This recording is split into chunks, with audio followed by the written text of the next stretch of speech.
Just a reminder out there, the 58 Cavalcade Bands will take place tomorrow night here at Camp Memorial Stadium.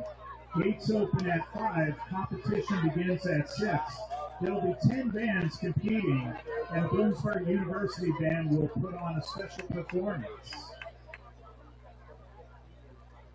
Some more sponsors that are with us here tonight: Dapper Tattoo, Rays of Ernie's One Strategies, Little Indians Learning Center, at the Construction, Aaron's, Rob's General Contracting, PA Waste Transfer Incorporated LLC, Affordable Restroom Rentals, the Ruberger Family, Chris Ceramics Coating, Clarks Grove Church, Trailhead Campground, and Budget Roofing.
Some more sponsors that are with us this evening: iSense, Foster's Farm Market, Shamokin Area Education Foundation, the Shamokin Shirt Company, Star Physical Therapy, The Ale House, Mountain View Manor, Pinky's Heavy Truck and Auto Repair, Academy Sports, Stonington Baptist Church, Sunbury Motors, Holding Camp Home Improvements, Campus Art and Design, and Tranquility Tattoo.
The Hillside coaches would like to thank the following local businesses and families who recently donated to Thursday night team dinners.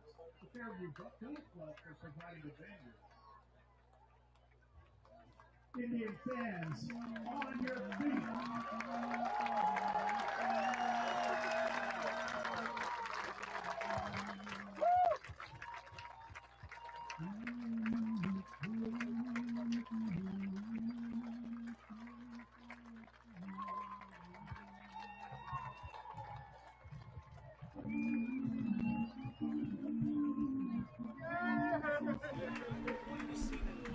Good evening, football fans, and welcome back to another edition of Shamokin Area Football, live streamed right here on the Shamokin Area TV YouTube channel. I'm Connor Phoenix, joined in the booth tonight by Coach Joe Haddock. Joe, we were right here that fateful November night last season when the Indians shocked the world and defeated District 4 powerhouse Jersey Shore 28-27 en route to its first program district championship since 2011. What a game that was. Absolutely, Connor. And boy, if we can even come close to replicating that football game, fans, you are going to be in for a big treat.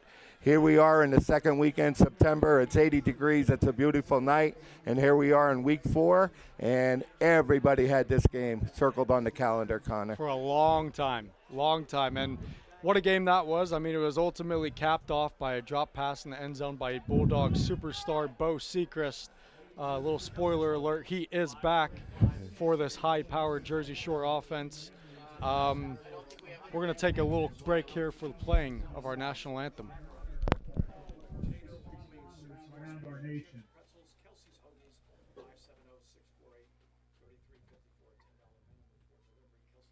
Thank you. Please remain standing for the playing of our national anthem by the joint bands of Shamokin Area and Jersey Shore Area.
Back here in the booth, Connor Phoenix joined by Coach Joe Haddock. If you see that QR code on your screen, that is a link to where viewers can donate to the Shamokin Area Athletic Department.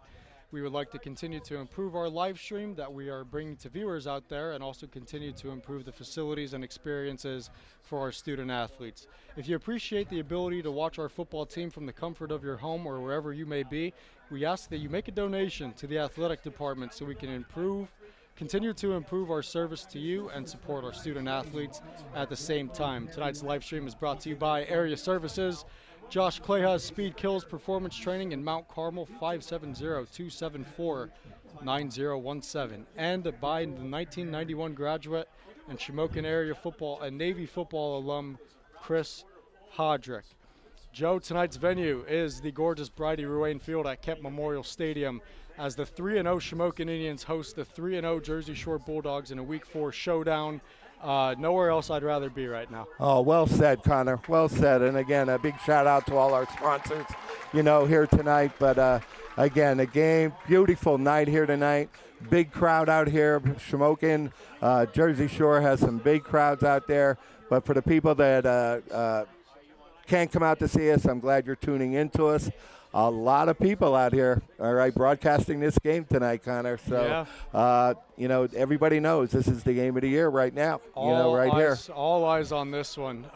In last year's magical season, Shamokin went into Thompson Street Stadium in September and got the win 30-28 in front of a shocked Bulldog faithful. Both games last season, Joe, we talked about at pregame.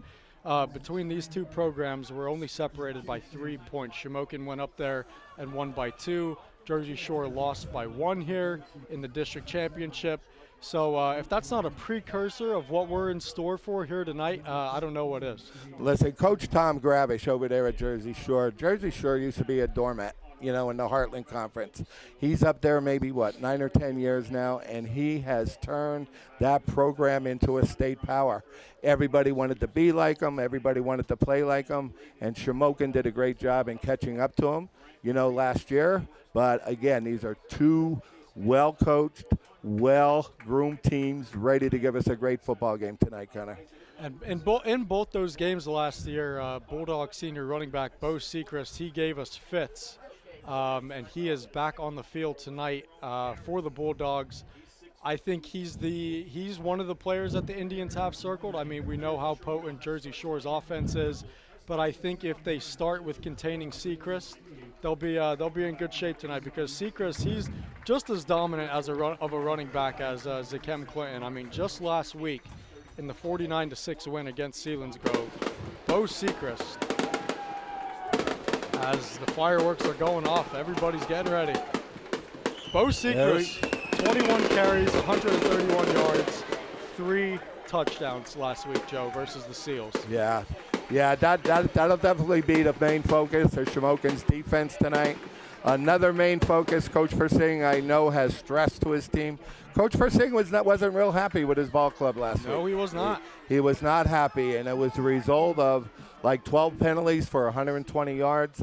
If you remember last year, Connor, they weren't those tic-tac 5-yard penalties, that we would constantly get, but these were the personal foul, unsportsmanlike conduct penalties last week that did not sit well with Coach Persing. Yep. So he addressed that all week to his team this week.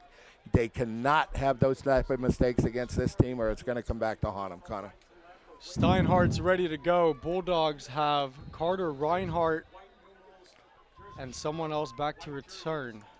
Steinhardt's ready to go. We waited for this for a long time, Connor. Yes, Here we go. Have. Week 4 from Kemp Memorial Stadium. Here we go. Steinhardt's boot is end over end. That is Reinhardt. Reinhardt's going to take it across the 20. He slips a couple tackles, gets out to the 30, and is brought down by Ryan Bickert just across the 30. So we're going to see that Jersey Shore offense here first, Joe. Yeah, Bickert has been the leader of that special teams, especially on this kickoff team. He's been getting down there, making a lot of good kicks, had a big fumble recovery against Lake Lehman.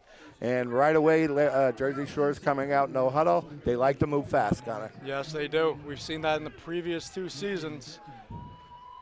Quarterback Eli Jordan is gone, and wide receiver Evan Snyder is gone. Nolan Pauling is taking the reins. Here's Sechrist to the left side. Breaks 1 tackle, tries to get around Steele, but he's going nowhere. What a great open field tackle by Logan Steele. That's a big man he just took down. Oh, my God, yeah. Okay, we almost cut the corner there on us, but Logan Steele is there and made a great play, holding him to a minimal gain. Second down, going fast. Pauling rolling to the right, firing downfield. He's got an open Reinhardt who makes the catch at about the 46-yard line. That was Luke Ryan on the reception. good enough for the first down. Jersey Shore is going to move the chains. Looked like Reinhardt, but here we go again. They're lining great timing up fast. pattern. Pauling, little shuffle to Sechrist. Sechrist has a little bit of a hole. Sechrist up the middle, another first down, and he's taken down in Shamokin territory down to the 40. Bo Sechrist already a couple carries in this one for a couple positive yards. Got us caught there in a blitzing package, and it ran a little shuttle pass there. And here's Pauling to the right. He fires, but it was buffed. And a horrible throw by Nolan Pauling.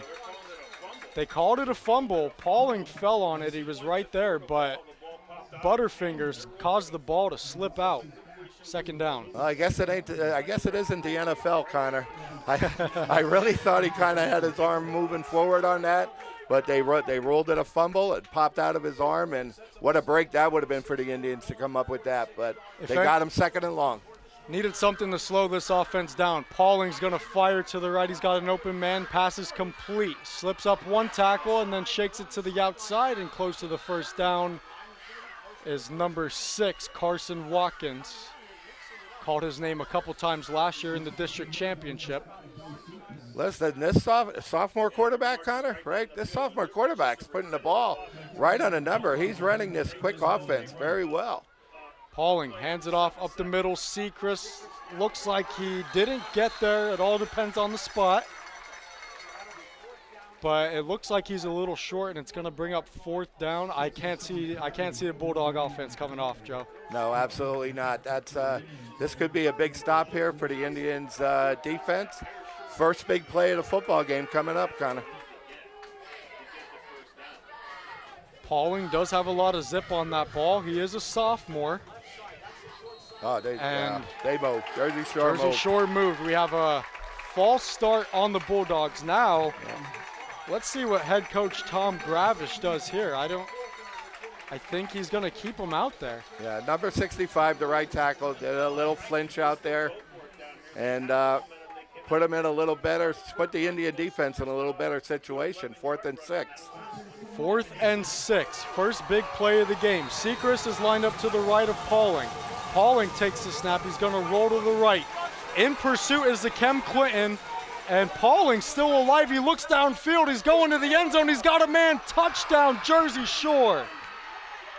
Carter Reinhardt was wide open in the end zone, and a beautiful ball from Nolan Pauling gets the Jersey Shore Bulldogs on the board first. Boy, Pauling for a sophomore just showed great poise on that play. He almost pulled like a Logan Steele play, just keeping the play alive. Yeah. All right, scrambling back there. The wide receivers got open. The Indian defense gave up on it a little bit. And it's not the start the Indians wanted to be. Extra point is good by Jaden Passetti. And Jersey Shore on a 4th and 6. Broken coverage. It was Carter Reinhardt who was all alone in the end zone. And a beautiful ball from sophomore quarterback Nolan Pauling. Nolan Pauling, he's a sophomore. He's 5'8", 170, but with the way he was zipping that ball that first drive, Joe, you would have thought he's seasoned. Showed great poise on that last play, Connor. Great poise. Never lost his composure. Kept looking downfield. Found his open receiver and threw a beautiful ball. And for a sophomore, I'm kind of really impressed with him right now. Shades of Eli Jordan dancing around in that pocket. That's what senior quarterback of the Bulldogs last year did. He just ran around until he found someone. But Pauling's arm, some good arm strength. Jersey Shore strikes first at 7-0. They went right down the field here in week 4. 2 3-0 teams. Jersey Shore, like you said, Joe, they beat a very good Dallas team week 1. Handled Delaware Valley narrowly in week 2, 49-7, and beat Selinsgrove 49-6 last week. Looks like Jay Skink on the return. Got a good return up to close to the 35-yard line, and it was Jay Skink. Yeah, nice return there by Ginky. You know, we talked at the beginning of the game, we may have a shootout here. Connor. We're going to see what Shamokin's offense does here, but I was hoping we wouldn't get into a shootout with this team, but we just very well may have to. And right away, out comes Barrett Walsh. Yeah, I did see that. Steele and Walsh out there. Who are they going to go with? It looks like Steele. Walsh is out on the top of the screen. Gink in motion. Steele takes it himself up the middle. Logan Steele has a decent gain up to the 39. Gain of 4. So yeah, let's see how this Indians offense responds here, Joe. I think this is their first time trailing all season. Absolutely, and we kind of wondered before the game. Their other wide receiver, Kavanaugh, suffered a pretty serious injury last week against Shikalimi, and we were wondering who they were going to put in there at that other wide receiver. And right now, it looks like it's going to be Barrett Walsh. Here's Zakem Clinton up the middle. He breaks the tackle. Zakem Clinton all alone. Touchdown, Shamokin. Zakem Clinton, 61 yards. Oh, boy. And that's how the Indians respond. Oh, boy. Flag on the play, Connor. And there is a flag. I think they're calling it back. Wow. Zakem Clinton, we're going to, barring the penalty here, what a run, 61 yards. And it does look like it's coming back. It's on Shamokin. This is what Persing stressed about after last week's 31-point win in Sunbury. And Joe, did you have a chance to see what the penalty was? It was a holding penalty. Holding. It was a holding penalty. I don't know what number it was. All right, that was the hold, but Shamokin shooting himself in the foot early here. But Zakem showed us, and if this is the way Zakem's going to run tonight, we may have the shootout that we're expecting. It's Zakem Clinton versus Bo Sechrist out here, Joe. Goliath versus Goliath. Jace Gink to the right of Logan Steele. Steele takes a snap, and he's going to take it himself to the right side. Steele trying to get an edge and is tripped up across the 40. It's going to be a 3rd down and short. A lot better than a 2nd and 9. Man, I really wish I would have stood, Joe. Fireworks. Would have been crazy. Would have been crazy for Zakem. Indians are now the 42-yard line, their own 42. Logan Steele made it a very, doable first down here. Made it a 3rd and 2. Marked it a little short than what I thought they would be, but very doable first down here for him. There is Clinton in there. Clinton takes a snap, and he is stuffed and dropped right at the line of scrimmage. That's number 55, Talon Lope, there to greet him, and the Indians are going to punt. Yeah. What a turn of events there. Yeah, 4th and 5. They're in their own territory. I think they do got to punt it, but what a turn of events. You're exactly right, Connor. Having that 69-yard touchdown run nullified, but keep your poise, Shamokin. We're going to be fine against this squad. At the 7:22 mark in the first quarter, the punt is away, and it's a high one. And it takes a Jersey Shore hop up to the 32, and it's picked up by Xavier Paul. All right, we got a chance to see what adjustments Shamokin's defense is going to do here now. They had a little problem, keeping up with that little no-huddle offense, of Jersey Shore is moving fast. Bulldogs will start from the 31. You're right, Joe. It's kind of hard to catch your breath with how fast this high-octane Jersey Shore offense moves. And now Nolan Pauling and crew are back out there. Pauling is going to throw again. This time it's caught by Luke Thompson. Medium gain. And they're going to put him at the 39. Gain of 8. I'm telling you, they're putting themselves in 2nd and short, 3rd and short yard situations, and makes it easy to pick up those first downs. Pauling, little shuffle to Sechrist up the middle. That looks like Phoenix was there first, and then Glover to clean it up, but it's good enough for the Shore first down. It's the second time they ran that little shuttle pass there, Connor. Shamokin defended it a little bit better than they did the first time on that, but still didn't stop them from getting the first down. Short yardage situation, yeah. 6:39 to play, 7-0 Jersey Shore. Inside handoff to Sechrist. This time he's stuffed and goes backwards. Indians were ready for that one. Yeah, Glover and Kaleda on the inside along with Montgomery at linebacker made a nice play. Now this is what they need to do. Get them in a 2nd and long, 3rd and long situation and see what happens. So some big bodies he just ran into. Pauling to the far side, has a man, it's caught, trying to make a move, and he's pushed out of bounds. And another good gain for Jersey Shore. Trying to see who that was. It looked like Carson Watkins. He was short of the first down. Well, yeah, another 8 yards, and then We have a timeout. I think we have an injury timeout there. I'm not exactly, it looks like it's a purple jersey, but I'm not exactly sure who's down, Connor. I think that was, I don't know. I don't see He's all Steinhardt. right. I don't see number 1 out there. Is that Steinhardt on the sideline? Let's hope Boy, he's all right. they're already so light at wide receiver now.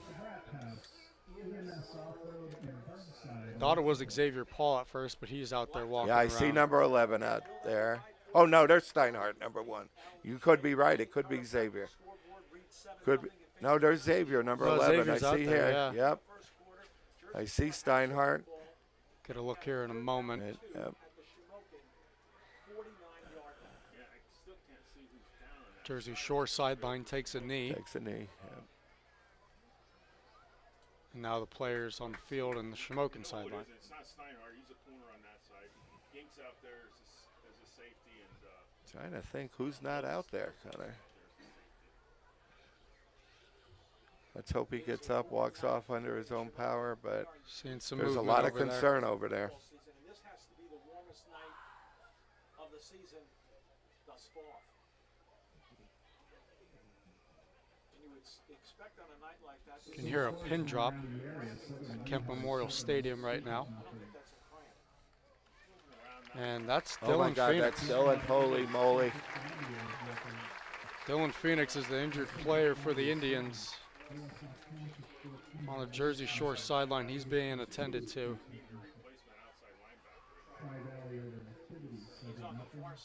And he's walking. Let's hope. Yeah, it looks like he's coming off under his own power, Connor. That's a good sign. Let's hope That's he a just good got the sign. wind knocked out of him.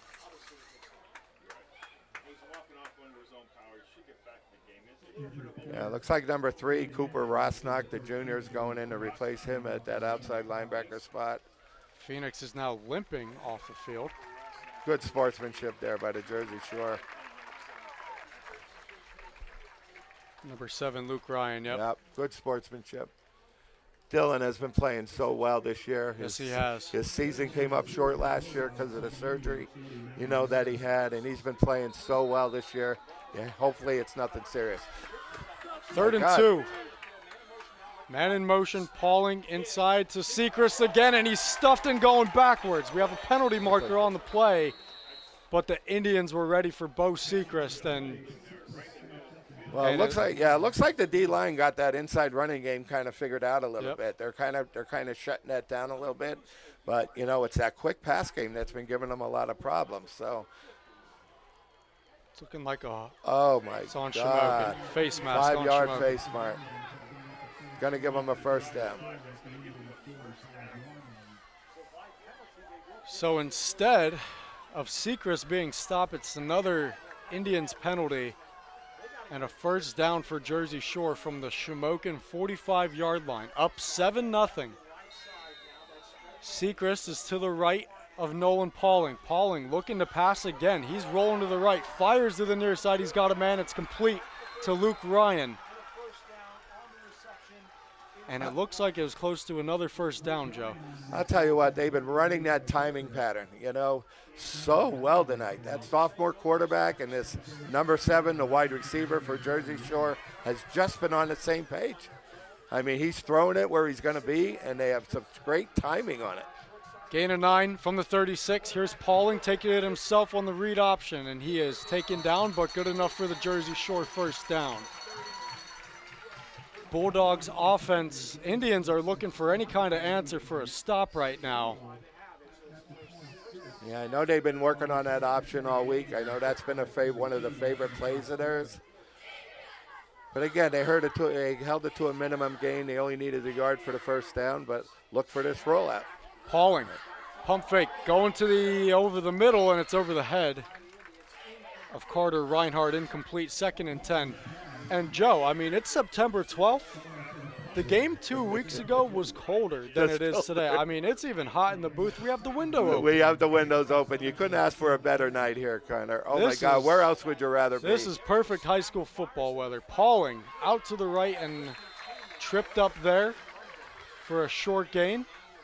That was Carson Watkins again, so now a 3rd down for Shore. Let's see what they do here. This is probably their longest 3rd down. They've been very successful on this sprint out to this side on that timing pattern. There's Pauling number 7 again. To Luke down Ryan. To the 20-yard line for a first down. It looks very close, but how many times have they ran that play already, That's Joe? 5 or 6 times, Connor. 5 or 6 times. And it's working every time. They're running that little whip pattern out to the sideline. It's a timing pattern. 4th and 1, Indians looking for a miracle. We have movement. Oh, I thought he had the first down. Good, they got him in 4th down. Now maybe we get him in a 4th and 6. False start, Jersey Shore. It's coming back 5. Now, like before, Joe, we cannot afford This penalty. is a big play. Big play here. We cannot afford to go down 14-0 against this ball club.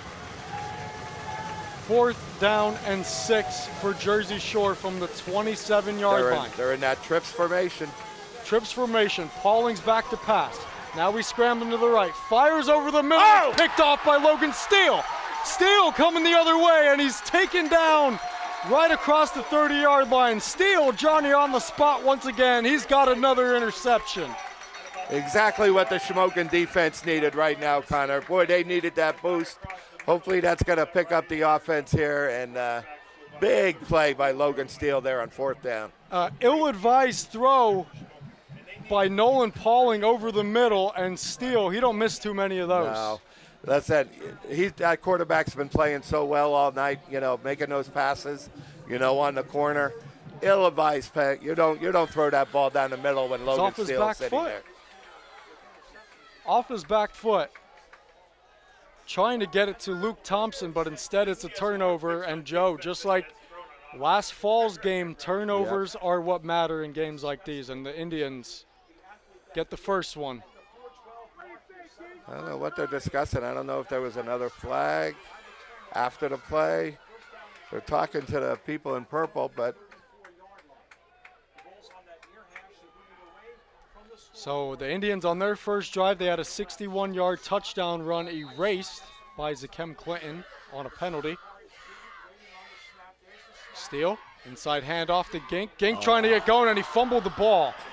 Jersey Shore says they have it, and looks like they do. They do. Well, you mentioned it, Connor. Turnovers is the name of the game. You got to limit them. That was Jace Gink who coughed it up.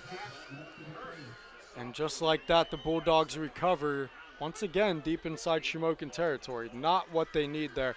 The Indians just continue to shoot themselves in the foot, Connor. Yeah, with penalties, turnovers. Jersey Shore has trips left again. Pauling back to pass. He's looking, and he goes down. Sacked on the play by number 53. That's Nate Kaleda on the sack. First degree there. Nice job. Well, that was definitely a coverage sack. I think Shamokin made the adjustment. They're starting to play a little bit of press coverage out there right now instead of giving those receivers all that room.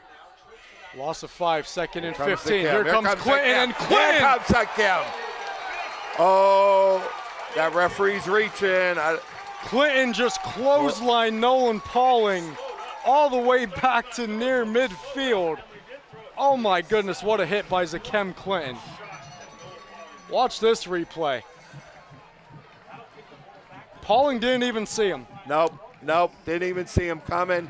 Zakem was coming on that outside blitz, and I really thought the referee was reaching for that flag. I thought they were going to call him, but boy, he made a big hit on that quarterback. 3rd and a country mile. Inside handoff to Sechrist, short gain, going nowhere, and it's 4th and long, and the Indians will get the ball back. Great adjustments by the Indian defense here. A great stand here by coming off that turnover. Made a great stand here, and we just got to limit our mistakes on the offensive side of the ball now and just kind of settle in. So 2 sacks on the play, on the drive. And now the Bulldogs are going to punt from midfield. Oh my gosh, Nolan Pauling. He just took a hit. Back to receive are Logan Steele and Jace Gink. Punt is away. It's going towards Jace Gink, who just fumbled, and he just botched the kickoff. Gink running backwards. Might not have been the right move. He's shifting around, guys, and he's taken down inside the 10. Indians are going to have a long field. Jace is having a rough start tonight. Big game. He should be used to these big games. But he's off to a rough start tonight. 1st and 10, Indians. From inside their own 10, they have a long field to go. 7-0 Jersey Shore with 2:07 to play in the first quarter. If you're just joining us, I'm Connor Phoenix, joined by Joe Haddock in the booth.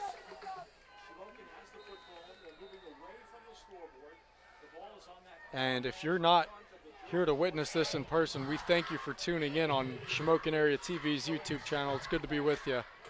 District 4 championship rematch. Indians will start from their own 8. Barrett Walsh is back to pass. He's coming down the near sideline now, and that ball is broken up. Dangerous throw intended for Colin Steinhardt. And they had Walsh throwing it. Yeah, they kind of threw that in some double coverage there. They were lucky that they didn't have another turnover and have that ball picked off.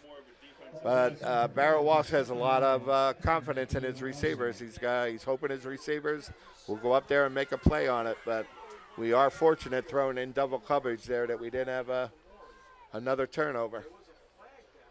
Penalty. There was a penalty marker. Yeah, penalty on us. I didn't see what the actual penalty was, Connor, but they declined it. It's going to be 2nd and 10. 2nd and 10. Yeah, last week against Shikellamy, Steinhardt caught 4 passes for 92 yards and a touchdown. He has a touchdown in each game so far this season. Has yet to get one this one as the Indians. Yeah, Logan has definitely established Steinhardt as his #1 receiver out there. They need to find another receiver out there. Defenses are soon going to figure it out, but looks like Walsh. Again, and he's looking to pass. Walsh trying to find a lane, and he's sacked. Inside the 5, Barrett Walsh tried to get through, couldn't find an open man. And yeah, they had Logan Steele on a hitch and go. They thought maybe they could break him loose against the safety. Safety actually had pretty good coverage on him. It was a coverage sack. Barrett tried taking off, but unfortunately, we're in a 3rd and long now.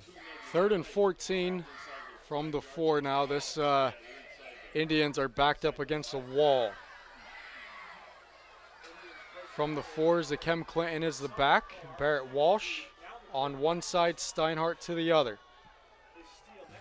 Steele takes the snap, gives it to Clinton up the middle. There goes Zakem Clinton again. Zakem Clinton has space. He's being chased, and he breaks a tackle. Zakem Clinton still going. This one's not going to get called back. Touchdown, Shamokin. Zakem Clinton. 96 yards, no flags, Connor, no flags. 96 yards, Zakem Clinton. This one ain't getting called back. And Shamokin's on the board. Boy, just when you thought we were dead to water down there in the 4-yard line on a 3rd and long, Zakem Clinton again showed his ability to break one on any time he touches the football. Phenomenal. Just phenomenal. Zakem Clinton just broke free on a 3rd and 14, 96 yards. Had What a one player. called back. Yeah, had one called back from 61 yards. That one was no denying him, Connor. What a great run. Steinhardt's extra point. We're going to watch it this time, Joe. It's up and good. 7-7 with just over a minute to play in the first quarter here in Cole Township. District 4 championship rematch and a District 4 showdown here in Cole Township. Jersey Shore Bulldogs, Shamokin Area Indians, rivalry renewed. Yep. We want to thank Area Services, Josh Clay has Speed Kills Performance Training in Mount Carmel, 570-274-9017, and 1991 graduate in Shamokin Area football and Navy football alum Chris Hodrick for sponsoring this week's broadcast. It couldn't have been done without you. People wanted to see this game, Joe. Thank you, sponsors. Yes, thank you very much, sponsors. For people that can't come out here to this big crowd today, I hope you're enjoying our broadcast today. And listen, Connor, this is only the 4th game of the season.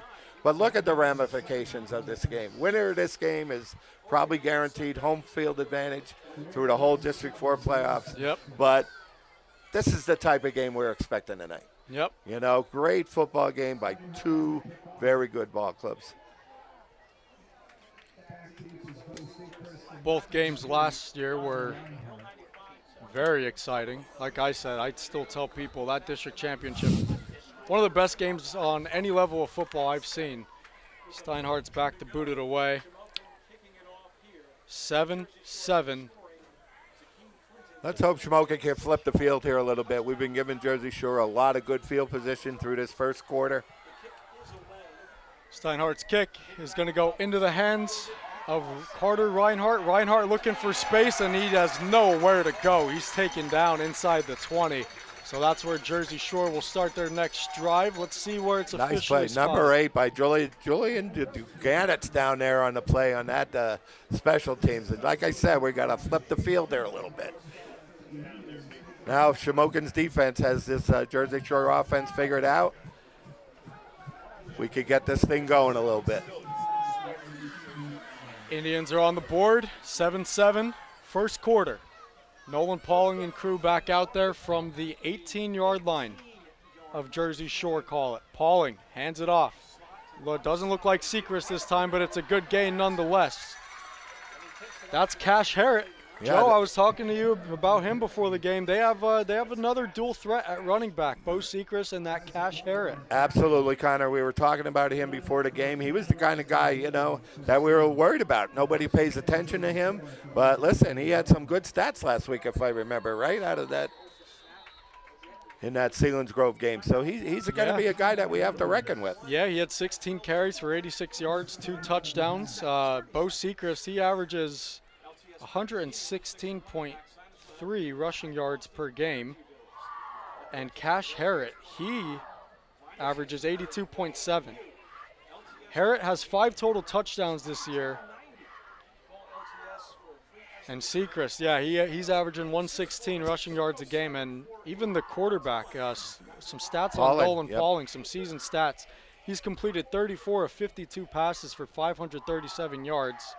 Only 3 touchdowns, but he has a 65% completion rate and only 2 interceptions. I believe Luke Ryan, number 3, Luke Ryan, number 7, has caught all 3 of Nolan Pauling's touchdown passes. Yep. And he's been his main receiver tonight, Colin. So whoever wins this game is going to have a little notch on their belt. First and 10 from the 29. They're moving fast again. Here's Sechrist trying to get to the outside. Slips up a couple tackles, and he is swarmed in the backfield. And back for a loss, Joe. We'll see if they put it at the first initial contact or where he ended up going down, but he kept that play alive. He kept that play alive, and listen, Shamokin's defense is starting to swarm now. They are swarming all over the place. They get some good gang tackling now. Jersey Shore runners are hard to bring down, but they are swarming the defense. Loss of 9. First quarter trickles down. Pulling to the far sideline. It's caught. And looks like he got to the 30, so still about 10 yards short, and Jersey Shore is going to let the clock run down, and that'll be it for the first quarter. From Bridie Ruane Field at Kemp Memorial Stadium, as advertised, Joe, Jersey Shore Bulldogs 7, Shamokin Area Indians 7. 2 District 4 powerhouses going at it in an early season matchup. Week 4. Both teams are 3-0. And if you see that QR code on your screen, that is the link where viewers can donate to Shamokin Area Athletic Department. Shamokin would like to continue to improve their live streams that they are bringing to the viewers out there, and also continue to improve the facilities and experiences for their student athletes. If you appreciate the ability to watch Shamokin football team from the comfort of your home or wherever you may be, we ask that you make a donation to the athletic department so Shamokin can continue to improve our service to you and support our student athletes at the same time. Thank you, everybody, in advance for your contributions to keep us giving you the best possible coverage of Shamokin area football. It's an exciting season this year, a lot of expectations, and we'll be with you on every home broadcast that we have this year, Connor. 3rd and 9 from the 31. Pauling back to pass once again. I've never seen a high schooler pass so much. His pass is complete to the far sideline. Indians fans think it was dropped. That's Luke Ryan, and it's good enough for a Jersey Shore first down. There's that timing pattern again out of that sprint out of that rollout. Wide receiver knew where the sticks were, exactly got 9 yards, and first down. First down, Bulldogs. Pauling pitches it. Looks like Harrett, and he gets hit hard by Logan Steele at the 40-yard line. That is Harrett. Gain of 1. And Dylan Phoenix is back out there. Good to see Dylan back out there. Hopefully he's healthy. But listen, they worked on this speed option all week. This week, and Logan Steele don't come up and make that play. This guy's still running. Tough runner in Cash Harrett. Here's Pauling looking downfield again. Now he's going down the far sideline, and it falls incomplete. And that was Bickert in coverage there. So, yeah, great coverage by Bickert that time. That time they tried to run that little out and up, and Bickert didn't bite on it. And Bickert had great coverage on the play, and they just kind of ran out of room out there. And we got Jersey Shore in a 3rd and long situation. Another 3rd and long situation. Indians bleachers getting loud. 3rd and 8 from the 41. Pauling takes the snap, back to pass, fires under pressure, and it's nearly intercepted by Xavier Paul, but it falls incomplete, intended for Carson Watkins. And Nolan Pauling just took another hit. I missed who it was, Joe. I saw he was it actually came on the other side. It wasn't Zakim Clayton that time coming off the edge, so it very well may have been Dylan Phoenix off that other edge, but Xavier Paul just a split second away from a pick 6 on that. And another dangerous, ill-advised throw by Nolan Pauling that could have led to another interception. And now for the first time this game, Jersey Shore will punt it away. That's Luke Ryan back there. Ryan punts it away in Steele's direction. It bounces near the 20, and Steele's going to tap it out of bounds at the 16-yard line. So that's where the Indians will start their next drive. Well, that doesn't seem to matter where we're starting our drives at, because this kid Zakim Clayton took 96 yards the last time. Feed Zakim, baby. 96 yards. Like you said, doesn't matter, from Joe. The 4-yard line. Keep feeding them. Jersey Shore, they virtually punish all 3 of their opponents so far this season, Joe, with the closest matchup coming in that Week 2 matchup against Delaware Valley. The Bulldogs escaped with a 49-42 victory. They beat a very good Dallas team Week 1, and then had no problem handling Selinsgrove last Friday night, 49-6. Oh yeah, they're the real deal. They are the real deal. These are the 2 class teams of District 4, Connor. Early in the second quarter, we're just under 11 minutes. Indians offense is going to start with the ball from the 16-yard line. Steele hands it off. Looks like it's Gink up the middle for a couple. Yeah, they want to try to get Jace Gink a little untracked here. He got off to a rough start. They're not going to lose confidence in Jace. Jace is too good of a runner to lose confidence in him, so he just needs to get untracked a little bit. He'll be fine. Call it a gain of 3. Indians trying to move a little more tempo. Slowing it down a little bit. Clinton is now the back. Steele fumbles the snap, and Looks like Clinton may have fallen on it. Jersey Shore falls on it. Another turnover by Shamokin, another fumble on the snap by Logan Steele. And now Jersey Shore has the ball once again deep in Shamokin territory. We talk about it all the time, Connor. It plagued them a little bit last week against Shikalimi. You know, I think they had their first turnovers of the year last year, or last week, and we just can't do that against a good ball club like this. Now from the 17, Jersey Shore will start. Pauling, looking, dancing, and gets swung down by Bobby Whitmer. Bobby Whitmer had a great play on that. They wanted to run that speed option again, and Bobby Whitmer made the penetration and made a great play on it. We've already seen 3 turnovers in this game, and that's going to pay dividends in a game like this, Joe. These two opponents, Pauling, rolling to the right, dancing. Now he's looking to take it himself, dances for a couple yards, but still not close to the first down. Looks like he got to the 16. Yep, close to the 15-yard line. Looks like he's down at the 16. Shamokin defense again, good pursuit. They're scrambling. They're keeping Jersey Shore to a minimum gain here. And this could be a big stop, especially after the turnover. 3rd and 10 from the 17. Pauling takes the snap. He's looking end zone, dancing, looking for a man. Now he's being chased by Anderson, and he just throws it out of bounds. That's going to bring up 4th down. Let's see what Tom Gravish does. Do they have a leg? Do they have a golden leg? Looks like they're rushing out the field goal unit, and they're going to attempt what looks to be a 35-yard field goal, Joe. Looks to be about that, 35 yards, Connor. You're exactly right. I'm not exactly sure what type of kicker they have, but we're going to find out here very shortly. Jersey Shore field goal units out there. Kick is down and up, and it is not going to get there. It's well short, and the field goal is no good by number 15, Jaden Passetti.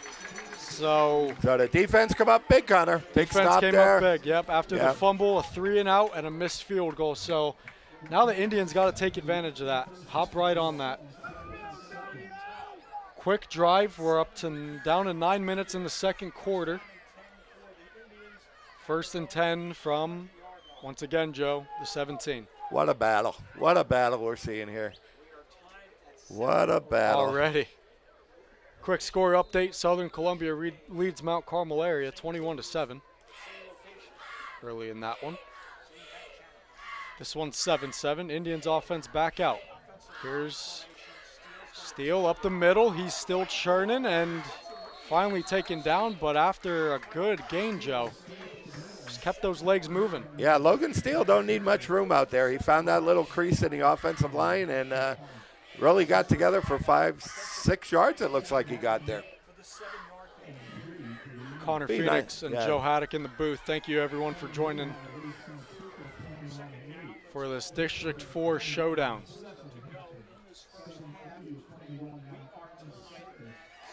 So after a gain of 7 from Logan Steele, it sets up a 2nd and 3 from the 27-yard line. Steele hands it off up the middle. Zakem Clinton going to the right side. Keeps his legs churning, and he's got a 1st down.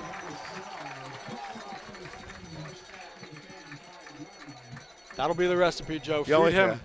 The only bad thing that happened on that, Jersey Shore tackled him. You know, Zakem put his head down, got the 1st down. Great run, great hard run by Zakem. Nobody wants to tackle him once he gets full speed going. Both teams just trying to hold on to the ball at this point. So we've seen a bunch of turnovers now. Yeah, they were kind of scrambling. I thought Zakem may have put it on the ground, but he held on. 1st and 10 from the 35. 7-7. Jersey Shore Shamokin.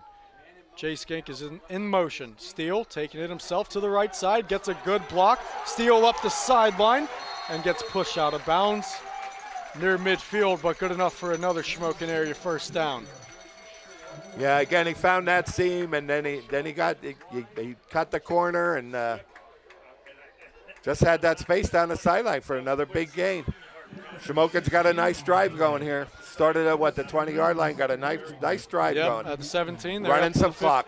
They're up to the 49 of Jersey Shore. So 34 yards so far on this drive. Shamokin is in Jersey Shore territory, and we have movement early, and it looks like a false start on the Indians. Yeah, right guard number 56. Looked like Bobby Whitmer got started a little bit early. It's going to push them back 5. But, Joe, we talked about the magnitude of this game. I mean, Channel 16's here. Service Electric's here. Jersey Shore's Big Bear Nation is here. Black Diamond. Black Diamond's here to the right of us. Yes. Everyone who's everyone, if you're a media company, that is. These are 2 relevant football teams. Two of the best, really, in this area, you know, and in District 4. You're seeing a classic here. Bickert in motion. Handoff up the middle to Jay Skink. He tries to slip one tackle, but a nice tackle there that time by Bo Sechrist. Or that's actually Talon Lope. Yeah, 55. 55 made a nice play. I saw a 5. I know, yeah. You kind of automatically assume that it's Bo Sechrist. He's that good of a all player. Over the field. Yeah, he's on both sides of the ball. Short gain of 2, 2nd and 13 now from the Shamokin 46-yard line. Indians trying to slow it down a little bit. Not as fast-paced as Jersey Shore. Jay Skink to the right of Logan Steele. Steele, another low snap. Steele dances, lost the ball again, and hopefully he fell on it this time, Joe. We'll see. But listen, in 4 games this year, Logan, I didn't see one bad snap. And how many have we had this game? That's like already 5 or 6. That is so unlike. That's another low snap from Yeah, Glover. This is so unlike Glover tonight. So they try to run a play, they get back to the line of scrimmage. It's 2nd and 15, and then Now I really don't know what he's struggling with tonight. I know. It's just unlike Isaac to be doing this. It's a humid night. He should have enough grip on the ball. 3rd and 19 now from the 42. Here's Gink up the middle looking for a hole, but he's taken down. Short gain. Nowhere good enough for the first down. Indians are going to have to punt. Yeah, you don't want to give Jersey Shore any type of field position here. I mean, we're halfway through the 2nd quarter, almost to halftime. Let's try to pin them deep here, and maybe Shamokin defense can come up with another stop. If Persing called last week's game one of the worst performances he's seen in 2 years, I'm going to love to see what he has to say about this one. 5:50 to play in the 2nd quarter. Punt is away. It's fielded inside the 15. That's Luke Ryan. Takes it up past the 25, maybe to the 26. So Jersey Shore's going to have a decently long field. That was Luke Ryan. Field. Yep, fairly long field to go. If Shamokin come up with a stop here, still going to have plenty of time before halftime. Maybe get one on the board here. Just over 5.5 to play in the half, and this game has brought us everything we've expected so far. We kicked off the beginning of the game, I think we did. Yeah. Kind of, right? Yep, Shamokin deferred. So we'll get the second half. We'll get the second half kickoff here. So this stop is going to be important. Here's Sechrist to the left side. He slips a couple tackles, and that's Steele combined with Gink that take him down, but it's good enough for a Jersey Shore first down. Bo Sechrist, tough running. Wow, made a heck of a cut there, and I'll tell you what, again, Logan Steele isn't there. This guy is still running, but Bo Sechrist made a great cut on that play. Pauling taking it himself this time. Has a little more room, but he's stuffed past the 40-yard line. He got to the 41. That'll bring up 2nd down. The clock continues to run. And a 7-7 District 4 showdown. From the 41, 2nd down and 7. Yeah, they're not afraid to let Pauling run the football here. Here's Pauling rolling to the right, fires to the far side, and it's broken up by Ryan Bickert. What a play by Bickert. Great play finally on that little out pattern of theirs. Bickert was pressing him a little bit closer that time and finally made a good jump on the ball and made a great defensive play. And now that sets up a huge 3rd down for both sides here. 3rd down and 7 from the Jersey Shore 41. Indians looking for a break. Reinhardt in motion. Pauling takes the snap, fires. That is Reinhardt, and he slips Steele, and he gets up to cross midfield, and it's good enough for a first down. Great move by Carter Reinhardt to slip around Logan Steele and get that first down for the Bulldogs. Again, that Pauling showed great patience on that play, waited for his receivers to sit in on that first down. Here's Sechrist to the left side again. He's breaking tackles, and there's Steele and Gink to bring him down again. Short of the first down, but it's a second and short, Joe. Yeah, it looks like we're getting a heavy dose of Sechrist on this drive here. I don't know. He's just one of those. Yeah. He's one of those guys that just wears you down. Yeah, they're making a few replacements there on the defensive line. Defensive line maybe getting a little tired. Here's Pauling taking it himself and is shoved out of bounds. And looks like he got the first down. He did. Good run by Nolan Pauling. And a penalty marker on the field. I'm hearing sideline interference on Jersey Shore, Joe. But let's see what the officials say. That's usually a warning the first time. So I don't know if they're going to mark anything off here. Unless that rule has changed, Connor. But that's normally a warning the first time that they throw the flag on that.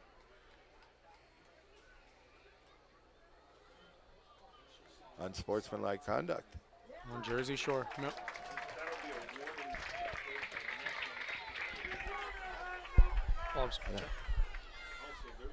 Bumped into you there, partner. That's all right. I have a feeling they weren't too happy with that hit on Pauling over on this sideline, and maybe they had a few words to say to the officials. Yeah. You know? So now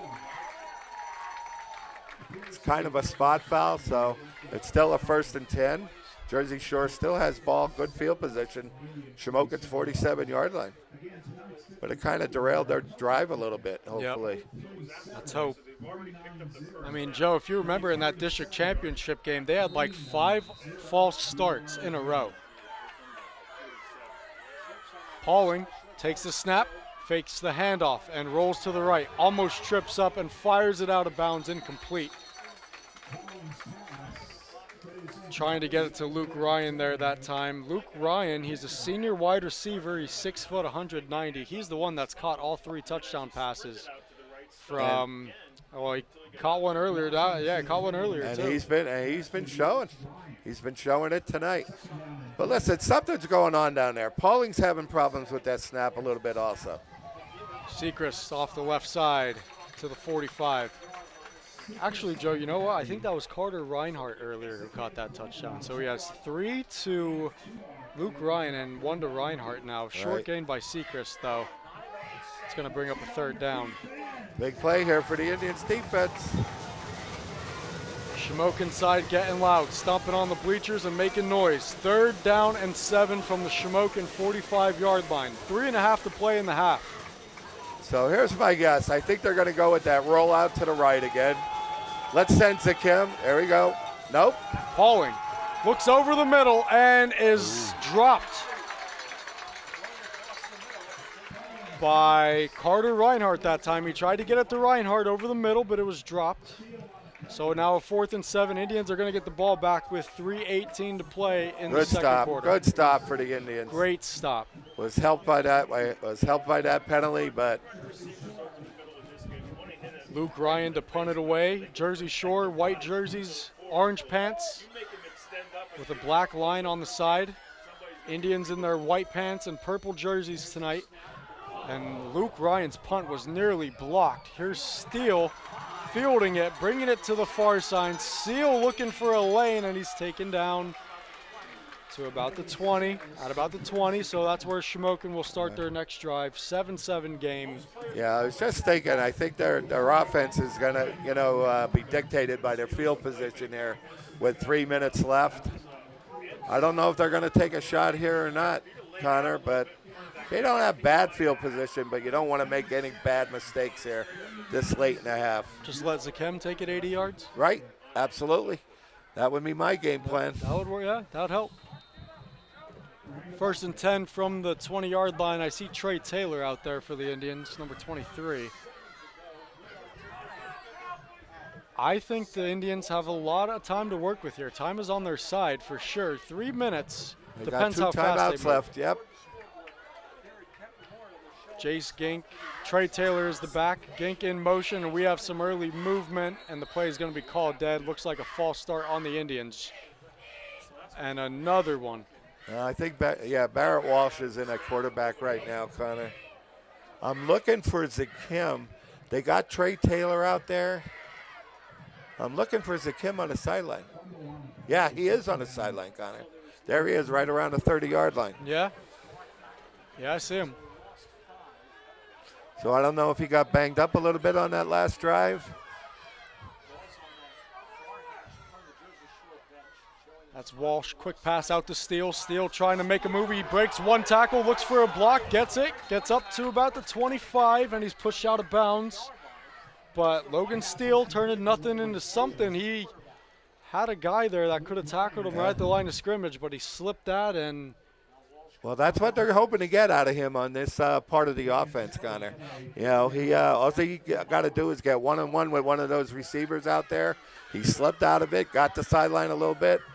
So what do we got here? We got a third down? third and 6. Third and 6. Third and 6. And Barrett Walsh is in the shotgun. Walsh takes a snap, rolls to the left, looks downfield, fires downfield. He's got Steele, who makes the catch and drops it. And Logan Steele had it in his hands, and now he is down on the ground. My goodness. Not looking good. But he gets up on his own Listen, power. he is a tough kid. He is a tough kid. Nothing's going to keep him down.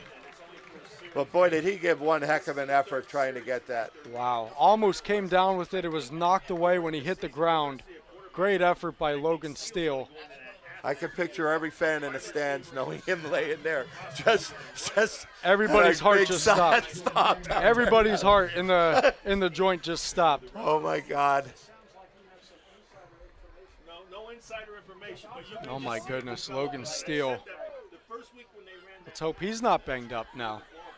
Listen, Barrett put that pass right on the money. That was Absolutely. a great throw by Barrett. It was. I thought he was trying to get it to Jace Gink, but Well, listen, that's exactly what they want to try to do in this type of offense. They want Logan to show his athletic ability out there, and listen, he got open out there in the middle of the field. and now it's Steinhardt to punt it away. Possession will go back to Jersey Shore with 1:42 to play in the half. Steinhardt. I think this next drive, wherever they get it, will dictate Jersey Shore. They have 3 timeouts with a minute and a half left to go, and they play fast, so Fair catch by Carter Reinhardt. they have plenty of time. Yep. At the 37-yard line, Jersey Shore has 63 yards to go in a minute and a half. But we are all knotted up here at Kemp Memorial Stadium. As advertised, Joe. It's always advertised against this ball club. it's always a thriller.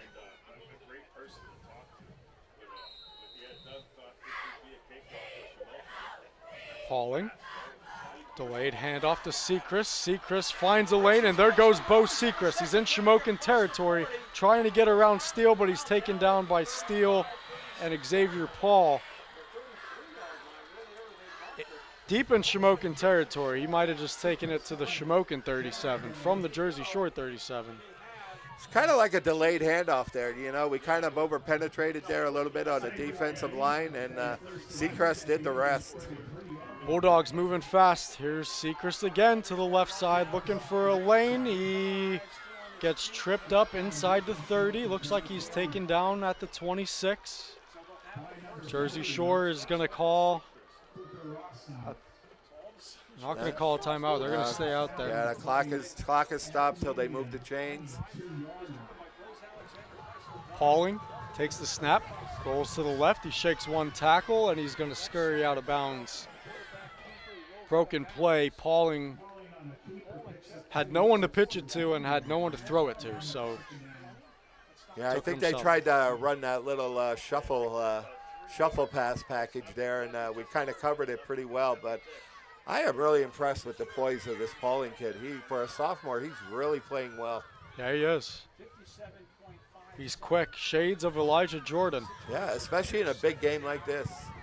2nd and 8, Pauling takes it himself up the middle, and he runs into some bodies, but gets inside the 20. Still short of the first down.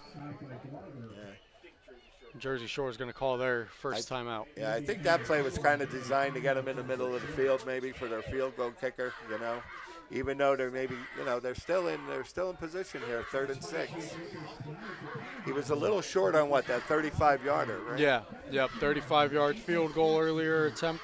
So right now he's probably looking at the same thing, 35 yards. So special thanks to Area Services, Josh Clayha's Speed Kills Performance Training in Mount Carmel, 570-274-9017. And 1991 graduate and Shamokin area football and Navy football alum Chris Hodrick for sponsoring this week's live stream against Jersey Shore.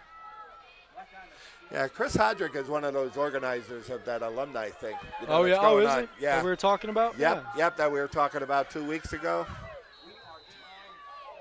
3rd and 6, 51 seconds to play in the half. Pauling takes a snap, rolls to the right, and he's looking end zone. He's got a man, and it was caught for the touchdown, Jersey Shore.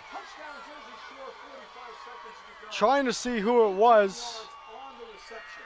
That's Carter Reinhardt again, number 3. That's his second tonight. Second touchdown of the game for Reinhardt. And Jersey Shore takes the lead with 45 seconds to play in the half. Well, we were wondering after that punt, Connor, if they had enough time, to move it down the field, and boy, did they move it down the field. Extra point is good. Jersey Shore takes a 14-7 lead here at Kemp Memorial Stadium. Carter Reinhardt just caught his second touchdown pass of the game on another beautiful throw from Nolan Pauling. Yep. You couldn't have placed it better than that. Listen, Coach Persing talked after last week's game. Shamokin's got to face some adversity. They want to be a Super Bowl club. They gotta handle the adversity. They gotta come back from that adversity, and they're facing it tonight. So we're going to see what type of ball club. If we want to beat the best, you got to play against adversity. Jersey Shore made that look very quick. They had a minute and a half. They scored in 45 seconds. 45 seconds, Connor, yeah. Jersey Shore leading Shamokin in a rematch. The District 4 championship. So now Jersey Shore will get ready to boot it away. It's number 15, yeah, Jaden Passetti. They don't have Logan Steele back there, but I think they're giving him a little rest. He may have got banged up a little bit on that pass play. Yep, that's Trey Taylor who takes it, and Taylor has a hole, but he's tripped up at the 26. So Barrett Walsh is coming off. Steele's coming on. Seems to be okay. After he got banged up on that play a couple drives ago. All right, so Kim is back on the field. Walsh and Steele coming out. But it looks like Walsh is going to call the play in the huddle. He is. So now Steele's going to line up out as a wide receiver. Zakem Clinton is the back. To the left of Walsh, the sophomore quarterback, who's had a pretty good year so far. Walsh takes the snap, rolls immediately to the left. Now he fires downfield again, and that ball was tipped and nearly intercepted. Tipped by Luke Ryan and nearly intercepted. And listen, I like the aggressiveness they're showing here, We give Jersey Shore the ball back with 32 seconds. It was double coverage that time on Steele. It's like they know what he's in there for when he lines up now. And there is Steele lining up again. Barrett Walsh in the shotgun. Zakem goes from left to right. Jay Skink On the motion, here's Clinton up the middle. Zakem Clinton keeps the legs turning up across the 30-yard line. Let's see how conservative Mark Persing plays this right now. He's going to call a timeout. So that'll bring up a 3rd down. Joe. They got 1 timeout left, 22 seconds. What do we have here? 3rd down or 2nd down? It's 2nd down on the chains. Ladies and gentlemen, if you see that QR code on the bottom right of your screen, that is the link to where viewers can donate to the Shamokin Area Athletic Department. Shamokin Area would like to continue to improve their live stream that they are bringing to viewers out there, and also continue to improve the facilities and experiences for their student athletes. If you appreciate the ability to watch Shamokin football team from the comfort of your own home or wherever you may be, Shamokin asks that you make a small donation to the athletic department so they can continue to improve their service to you and to support their student athletes at the same time. 3rd and 4. Shamokin's being very aggressive here, Connor. I like it. I like the move. It looks like they still are running Barrett. They're going to 14-7. Looks like they're spread out a little bit. They got Ginky out here. They got Steele out here. They got a lot of speed. They got Steinhardt to the other side. Zakem broke free for 6 last time. Another fumble on the play, and Jersey Shore picks it up and is going to run it in for the touchdown. With 13 seconds to play in the half, the Indians fumble and a scoop and score for the Bulldogs. Well, you talk about the worst possible thing that could happen to this ball club right now. And when you talk about adversity, they're facing it right now. So we're going to see what kind coming out in this second half. Jersey Shore Bulldogs now make it a 2-score game. Passetti's extra point. Good snap, good hold, good kick. 21-7 Jersey Shore. And this all occurred within the last minute and a half. 2 touchdowns. 2 touchdowns in the last minute and a half. And now it's the Bulldogs who have all the momentum right now, up 21-7 in this District 4 showdown here in Cole Township. Shamokin's 2nd home game of the year. Jersey Shore, their 2nd week in a row on the road. It's hard to go on the road and win, but they did that pretty easily last week against Selinsgrove and are keeping that momentum rolling halfway through this one. They are showing no ill effects about this road trip at all whatsoever. They are coming out and they are playing hard. Just about 12 seconds left in the half. Let's see how the Indians play this. Passetti's kick is away. And Steele coming in for it, takes it, and Steele, or that's Bickert, has an edge. Bickert down the sideline, he breaks a tackle, but they're gonna roll him out of bounds. And Chase Anderson is giving the official an earful. They're saying Bickert stepped out of bounds near midfield. Oh my goodness. And this could change a whole trajectory about this game. Looks like he did step out though on the replay. Can you see it on the replay, Connor? Looks like he did step out. I mean, I understand why people are upset. The Indians were looking for that quick strike. Oh, my, would that have been a big play to end the half with us getting the football to start the second half? I think momentum would have flipped. Ryan Bickert would have. That was a big play. I would love to see it. Yeah, I have to see that on the replay. But I am shocked that Chase Anderson did not get a flag on that play. Yeah, he was all up in the face. He was smoking. Of the official. Clinton up the middle. Indians are going to be conservative with it.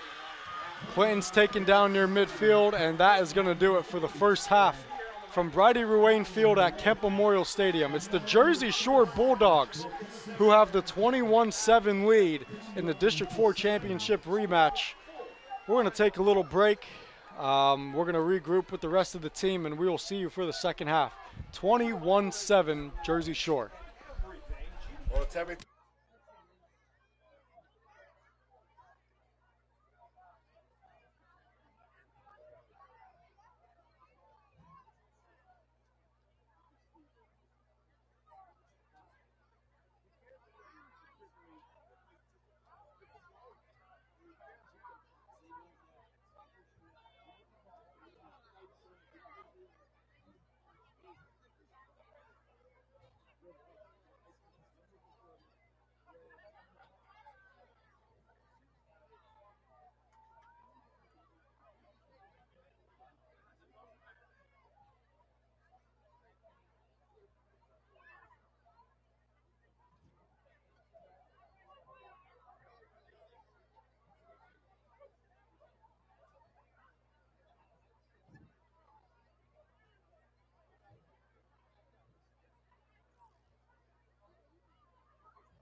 Ladies and gentlemen, the Jersey Shore Area School District proudly presents the 2025 edition of the Jersey Shore High School Bulldog Marching Band.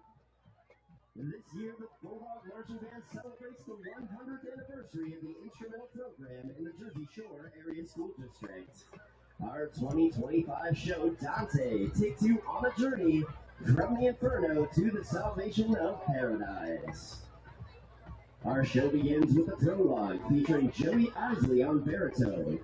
We descend into the Inferno featuring Briar Cohen on soprano sax, joined by Autumn Lauer on clarinet.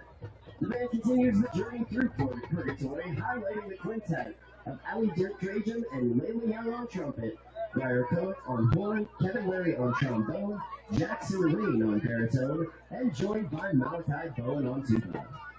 We close our show as we perform the finale, Paradise.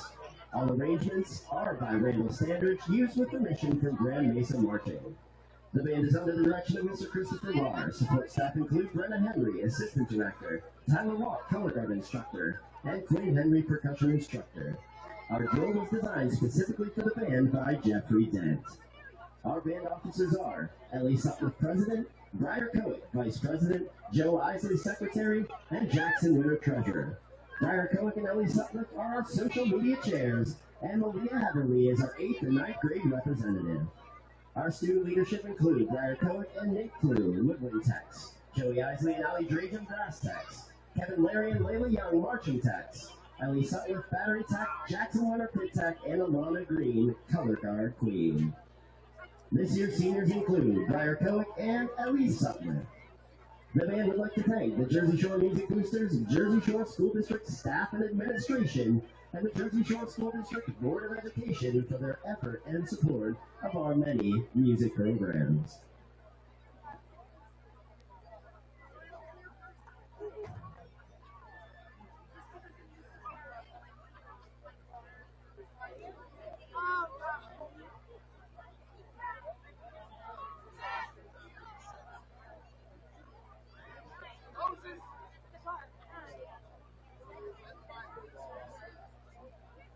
Presenting their 2025 field show, Dante, A Journey Through the Inferno. Please welcome to the field the Jersey Shore High School Bulldog Marching Band.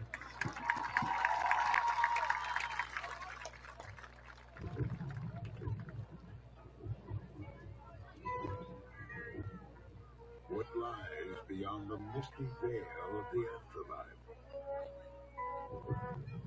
What become of the soul who pass into its mysteries?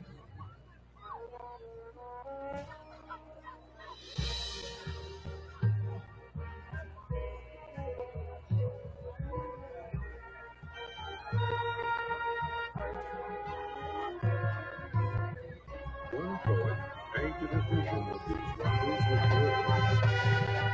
His name was Dante.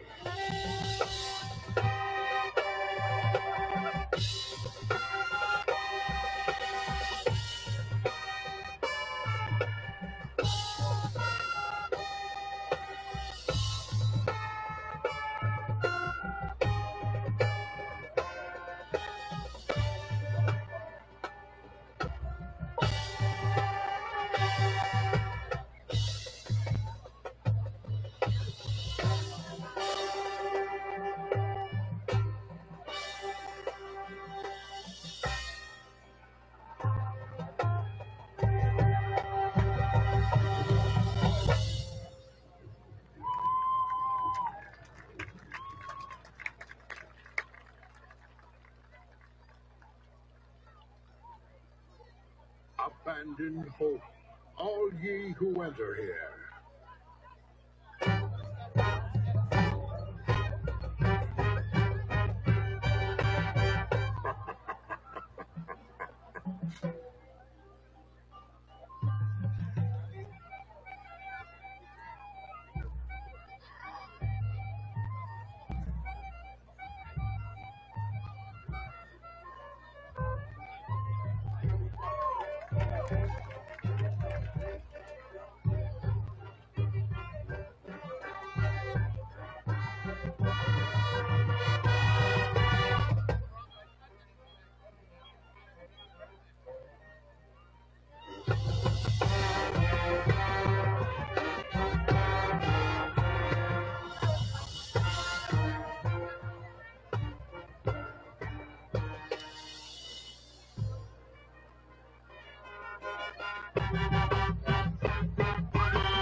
to the podium.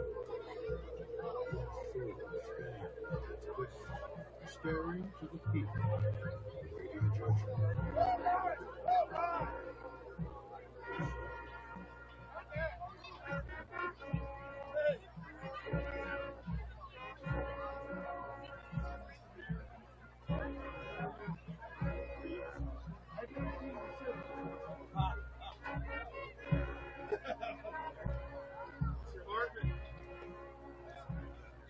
Trust me, I've been doing it the whole way up here.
After halftime, ladies and gentlemen, if you see that QR code on the bottom right of your screen, that is a link to where our viewers can donate to the Shamokin Area Athletic Department.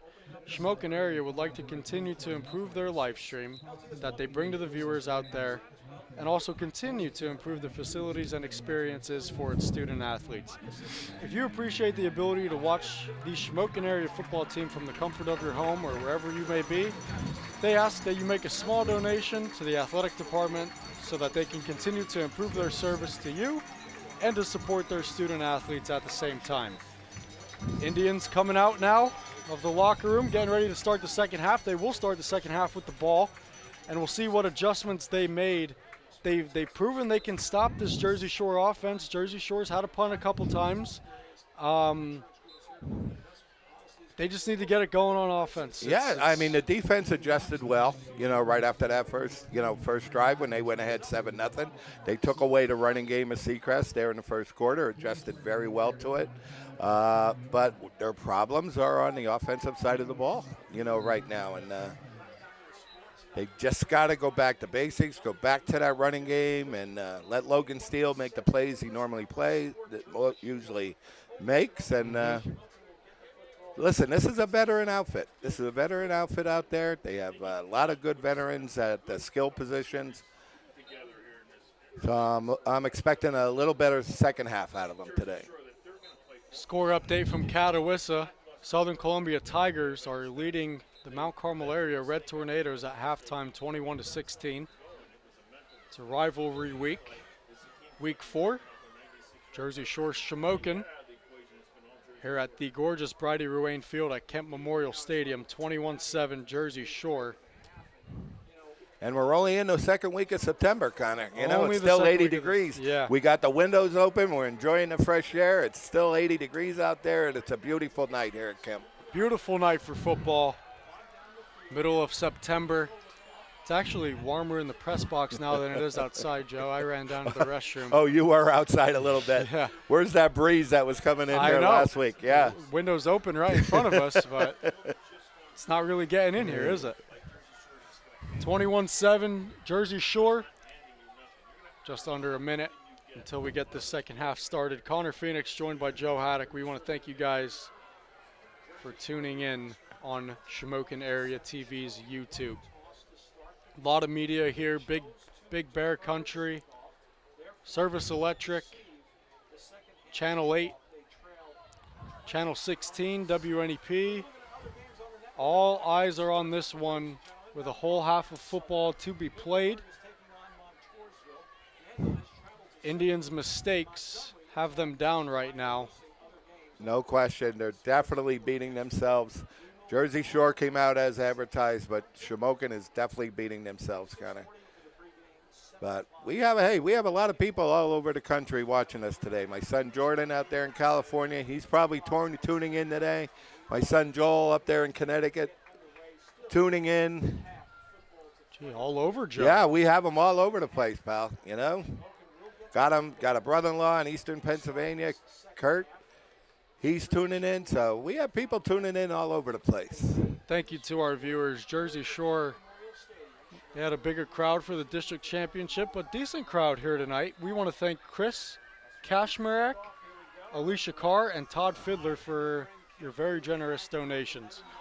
Second half is underway. Here's Ryan Bickert, who has a seam, and Bickert goes to the far sideline. Ryan Bickert is gone down the sideline, and that's how the Indians open up the second half. Touchdown Shamokin. Ryan Bickert with a kickoff return. No question about that one, Connor. Not even close to being outside. Couldn't ask for a better start for the Indians tonight.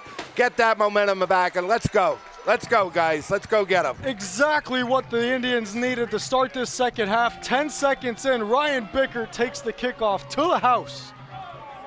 And the Indians are back within one score. Geez, I can't forget about my oldest son and grandkids that are probably tuning in too. You know, down in Lansdale, Pennsylvania. So can't forget about them. I didn't forget about you guys. Honest to God, I didn't. Just a Bickert's touchdown run had me a little distracted there. Steinhardt's kick is up and good. Once again, thanks to Chris Kashmerick, Alicia Carr, and Todd Fiddler for your donations. Couldn't ask for a better start this half. Exactly what the Indians needed to get this half started, Connor. Absolutely. Just what the doctor ordered.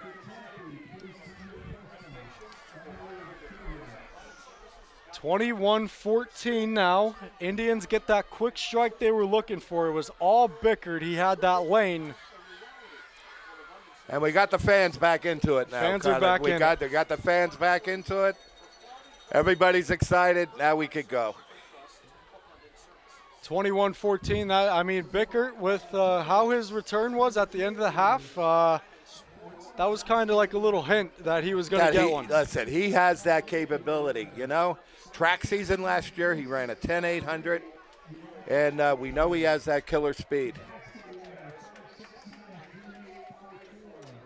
Another donation rolling in. Thank you, Jill Johns, for your donation. Boy, they're starting to roll in right after halftime here, Yep. Connor. Thank you much, everybody. Keeps us providing the best possible coverage that we can here for you. If you want a shout out, make a donation next time that QR code shows up on the bottom right of the screen. Back in business here at Kemp Memorial Stadium. Colin Steinhardt is getting ready to boot it away. And we'll see Jersey Shore for the first time this half. And what a punch in the mouth that has to feel like if you're Jersey Shore. Here's Luke Ryan trying to get around but nowhere to go. Jersey Shore is going to start inside the 20. Looks like the 17-yard line. Listen, whenever the kickoff coverage team gets you before the 20, you've done your job, buddy. Great coverage there by the Indians coverage team. With 11:39, 21 seconds into the second half, it's now a one-score game. Indians beat into that deficit, and that's what they needed coming out of the second half. Exactly what they needed. Here's Jersey Shore. Pauling takes the snap, looks to the near sideline to Sechrist, and it's dropped. That was Carson Watkins, actually. Excuse me. And Carson Watkins, the 6'2", 175-pound senior, unable to come down with that one. We called his name a couple times last year, Joe, in that district championship. That's a rare miss there by the Jersey Shore offense there, dropping a pass, and maybe they're a little shook here. Looks like he tried to turn it upfield before he came down with it. Inside handoff, Sechrist, short gain. He's trying to push the pile, but it looks like he'll get up to the 21-yard line, and that's about it. Short gain, call it 3rd and 7 for Jersey Shore Bulldogs. Good play by the Shamokin defensive line on that play. They tried that little inside handoff, almost like a draw play a little bit. Gain of 2, 3rd and 8. Pauling back to pass. He fires. It's caught and taken down is Carter Reinhardt, wide open on 3rd and long. Listen, that was a great design play by Jersey Shore there. They ran a little pick play out here by these two wide receivers, and another great timing throw by the sophomore quarterback. Gain of 12, good enough for the first down. Here's Sechrist going to the right, trying to turn it upfield, and he's tripped up right at the line of scrimmage for a short gain, if any, at the 31. Looks like it's going to be 2nd and 10. Yeah, great pursuit that play by Liam Montgomery from that inside linebacker. Just pursued that, run that bound from behind. 10.5 to play, 3rd quarter. Pauling back to pass again, gonna roll to the right, look downfield. Bickert in coverage, and it's over the head of the intended receiver. They went after Bickert again, but Pauling put a little too much on that. Another accurate throw, just out of the reach of the receiver. It hit his fingers. 3rd down and 10. This down's even bigger than the last 3rd down. Yeah, Bickert actually had very good coverage on that play. You know, he didn't bite. He didn't bite on that little hitch and go they had going there. 3rd and 10 from the 31. Pauling's back to pass. He's scrambling to the right, fires, and it's complete on the far sideline. I think he's short, Connor. I think he's short of that 1st down. I think he came up a little short. And he is going to be a little short. 39-yard line, they're spotting it. So a gain of 8. Jersey Shore has a, or is that another Shamokin player? Yeah, I think down? we got, oh no, he's down. I thought it was. I'll bring up a 4th down and 2. That is a Shamokin Indian on the field. Yeah. All right, I see Phoenix. I see Steele. I see Steinhardt. I see Ginky. I see Trey Taylor out there. I think it might be Bickert. He's the only one. I think you may be right, Connor. They've been picking on Bickert this drive. They went after him again. Bickert made a great tackle, but now he is limping. He is hobbling. Oh, that'd be a huge loss.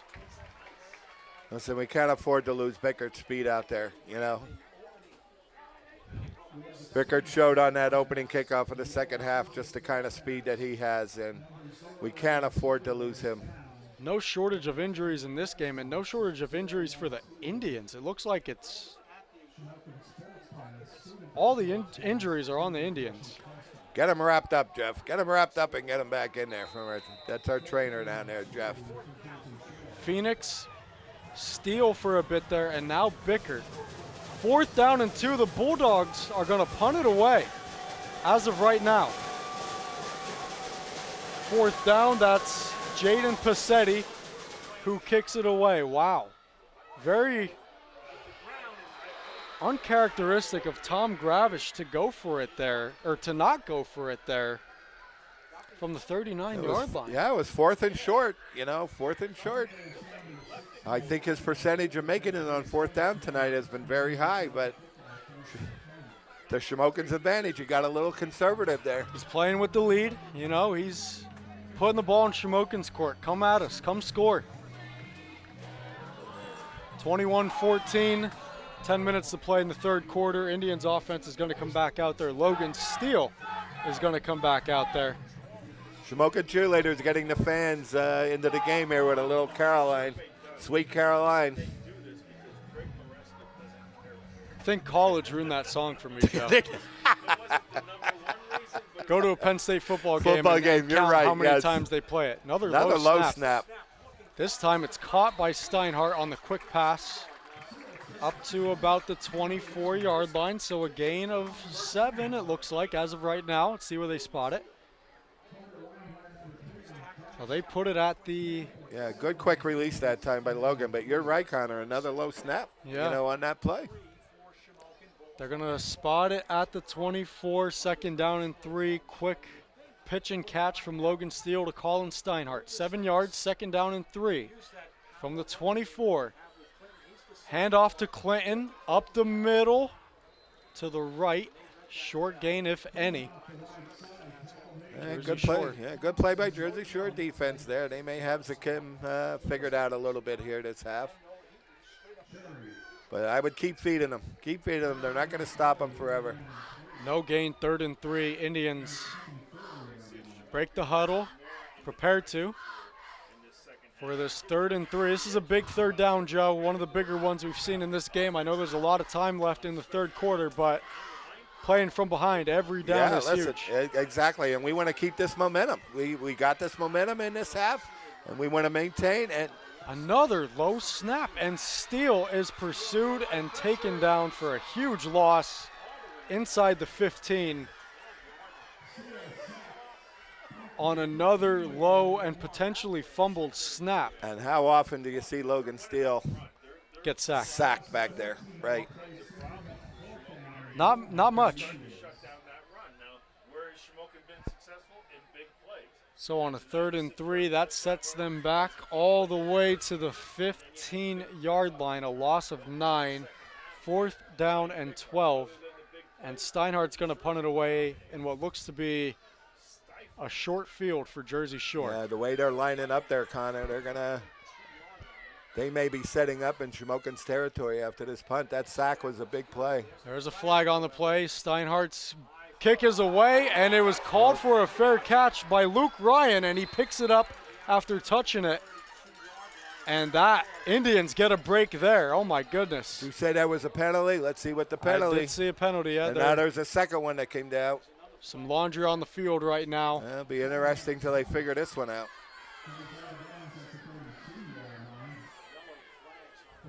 Please make a donation so we can invest in microphones for the referees so you can hear them like you do an NFL game.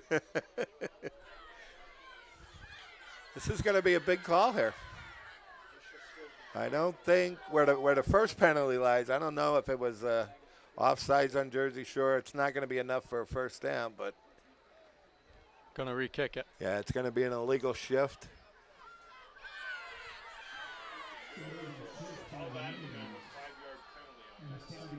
And a sideline warning against the Indians. So, like I said, that first call is always a warning.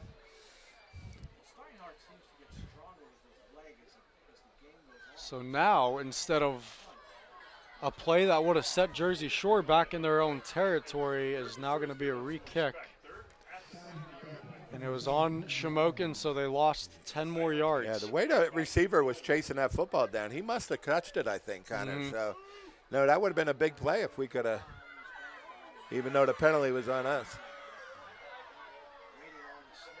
Colin Steinhardt in his own end zone will boot this one away with 7:48 to play in the third quarter. 21-14, Jersey Shore has the lead and getting the ball back. Steinhardt's kick is away. Luke Ryan and Carter Reinhardt are back to receive it. It takes a Jersey Shore, then Shamokin bounce, and then a neutral bounce at the Shamokin 49-yard line. So Jersey Shore will start their next drive in Shamokin territory. Excellent field position for Jersey Shore. So the Shamokin defense has a lot of work to do. A lot of time to play, but to go down 2 touchdowns here. Can't afford it. Defense, Can't afford it. Defense has to step up. You held them to a 3rd and out last drive. Shamokin's proved they can stop Jersey Shore. Here's Pauling with a handoff up the middle, and taken down is Cash Harrett by nice play by Zakem Clinton, and now Clinton is up and hobbling a little bit. He's coming up hobbling. You know what? I think he's still suffering from a little bit of that. He got banged up, I think, in a little of that first half. Yeah. Because he wasn't in on part of that offense. So did a lot of this Indians roster, apparently. So I think he's banged up a little bit. No gain, 2nd and 10. Pauling's gonna fake the pitch and take it himself, and Pauling has a lot of room. Deep into Shamokin territory, a nice tackle by Ryan Bickert as he escorts Nolan Pauling out of bounds, but it's good enough for the first down. Jersey Shore moves the chains. Yeah, really a touchdown-saving tackle there by Bickert. There was that option. Nobody played the quarterback, and Pauling made a nice play on it. Down to the 36 now, gain of 13. Here's Sechrist trying to shift around a couple tacklers. He does, and that's Harrett that got to the secondary, not Sechrist, and oh my goodness. He's showing some good quickness, Connor. This Cash Harrett, he's kind of built like Sechrist. That's why I thought it was him. But this dual threat at running back, we haven't seen Harrett until midway through the second quarter. Here he is again on the handoff. Montgomery, I saw him first. Left side for a short gain. Yeah, Montgomery and Phoenix there on the tackle. Phoenix playing that edge.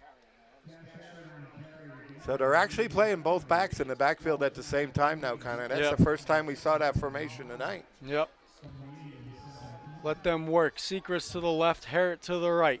Pauling looking end zone, going for Shipley, and it's broken up. What a play by Colin Steinhardt.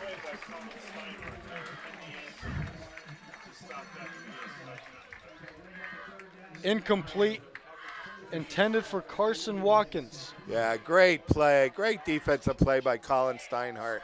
Just a little go pattern down the sideline. Pauling again threw a great pass, and Steinhardt made a great play. 3rd down and 9. Pauling backs up, rolls to the right, fires to the far sideline, and it's complete again. That same play. Shamokin cannot stop it. It's that little comeback route. Yep. It's all timing, and they're running that play just beautifully. They really are. It's all timing. Jersey Shore in the red zone now. Here is Cash Harrett trying to bounce it to the outside, and what a tackle by Logan Steele. May have been another touchdown saving tackle. Well, they're from the 7. It's 1st and goal. That last play was from the 17. And Steele. Yeah, that was a 3rd and 9 play, and they made a great. Steele just took Harrett back for a loss of 2. Pauling taking it himself, shuffles to Harrett. Harrett with a nice move, and Cash Harrett's going to walk in for the Jersey Shore touchdown. Indians had no answer. Well, you talk about the two-headed monster. We mentioned it before the game, Connor.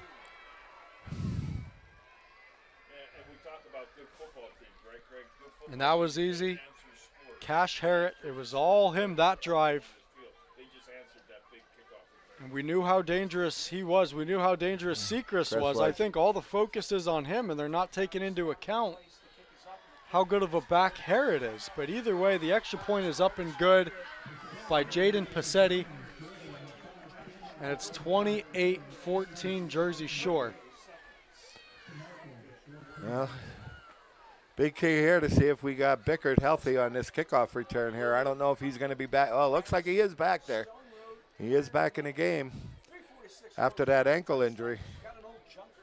Special thanks to Area Services, Josh Clayha's Speed Kills Performance Training in Mount Carmel, 570-274-9017, and 1991 graduate and Shamokin area football and Navy football alum Chris Hodrick for sponsoring tonight's game. Once again, folks, if you see that QR code in the bottom right of your screen, that is a link to where viewers can donate to the Shamokin Area Athletic Department. Shamokin Area would like to continue to improve their live stream that they are bringing to the viewers out there, while also continuing to improve the facilities and experiences for their student athletes. Make a donation today for the Athletic Department so Shamokin Area can continue to improve their services to you and support their student athletes at the same time. Thanks to Chris Kashmerek, Alicia Carr, Todd Fiddler, and Jill Johns. Very generous donations. Very generous donations. Thank you, everybody. If you like our broadcast, let us know. You know, we appreciate it. It's a privilege to really be bringing this broadcast to you today, guys. Jersey Shore back to a 2-score lead. Here's Bickert on the return again. Another good one. He gets past the 30 and close to the 35, and Bickert.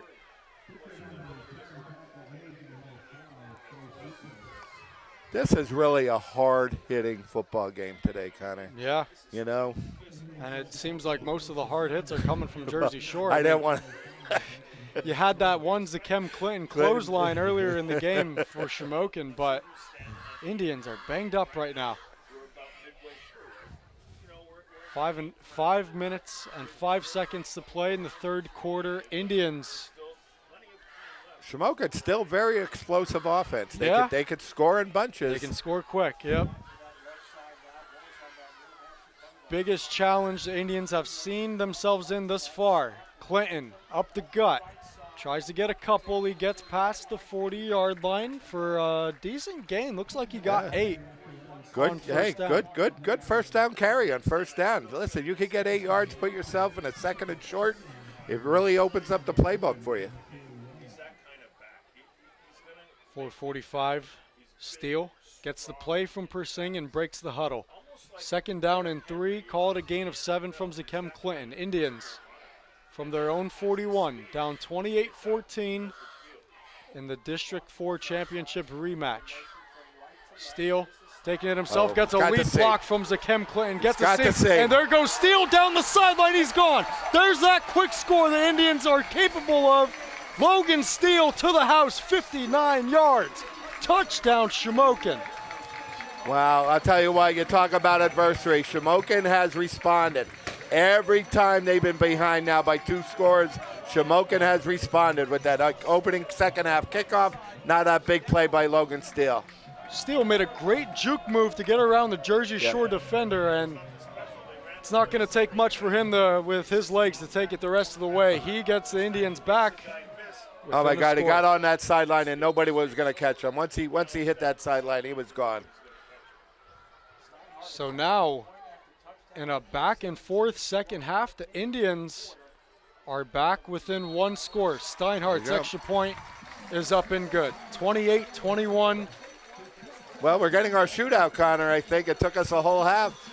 We were expecting it to go in 7-7 at halftime, and then all of a sudden Jersey Shore exploded. But now both teams. Now we're getting our track meet here. But Shamokin's defense got to come up big here, Connor.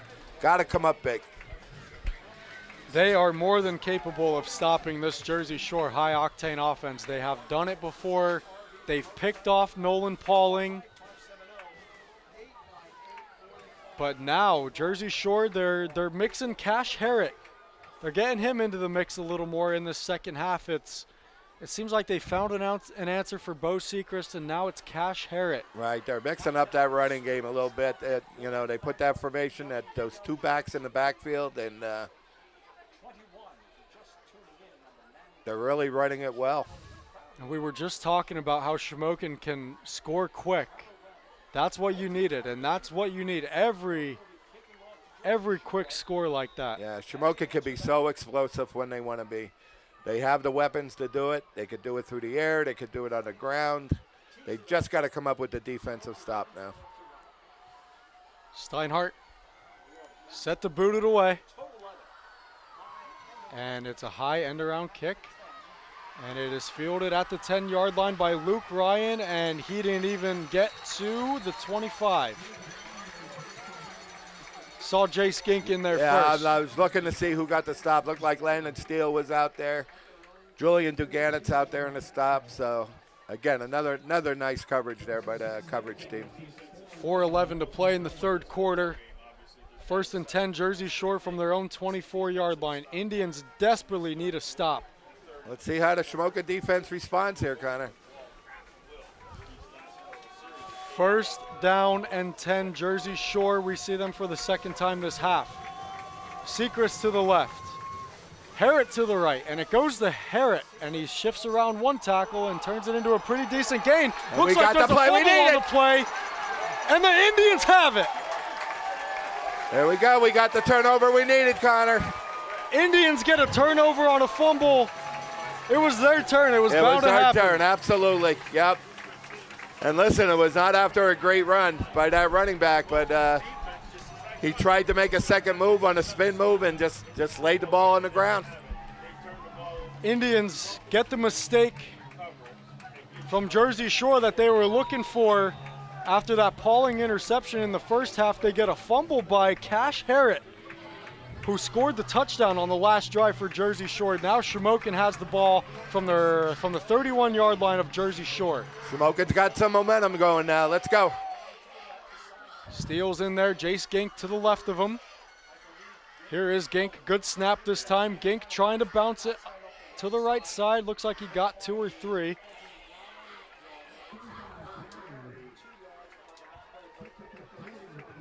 Give him a little change of pace with Jace Gink there, running it.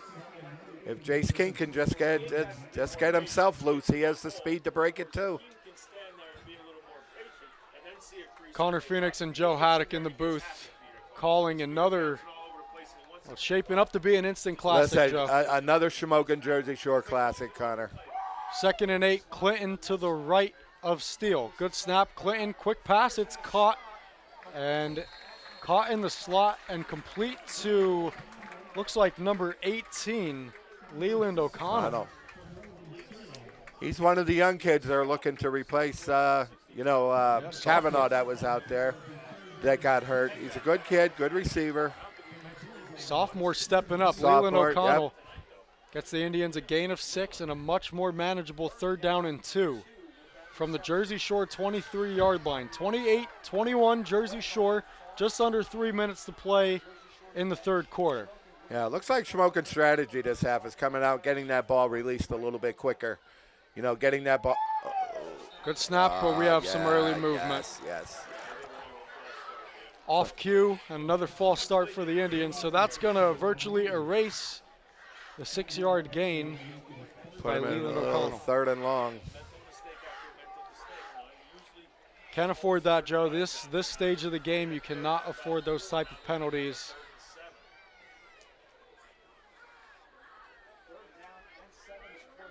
So that sets him back 5 yards, 3rd down and 7 at the 28-yard line of Jersey Shore. So they got Steinhardt and O'Connell to one side here. Look for that quick release again. Offsides, maybe. Nope. Another flag on the play, maybe a free play. Steele going for Steinhardt, and it's broken up. Yep, Logan Steele did the right deal. I think he saw the offsides on Jersey Shore. And oh no, illegal shift. I thought Jersey Shore jumped offsides. oh my and goodness. so did the Shamokin faithful. So did the Shamokin faithful. And that's gonna give us a 4th down. Ugh.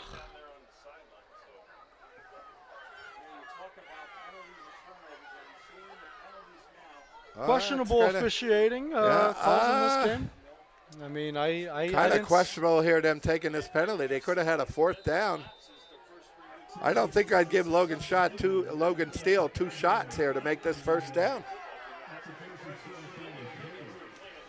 Just got another donation from Ted Pikevich. Thank you for your very generous donation to the live stream. Ted, a former coach here in the Shamokin School District. On a 3rd down and 12, Steele keeps and gets the lane to the outside.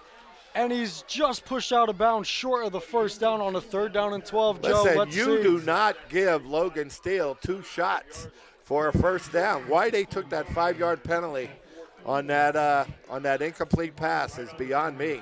But you do not give Logan Steele 2 shots, to get this 1st down.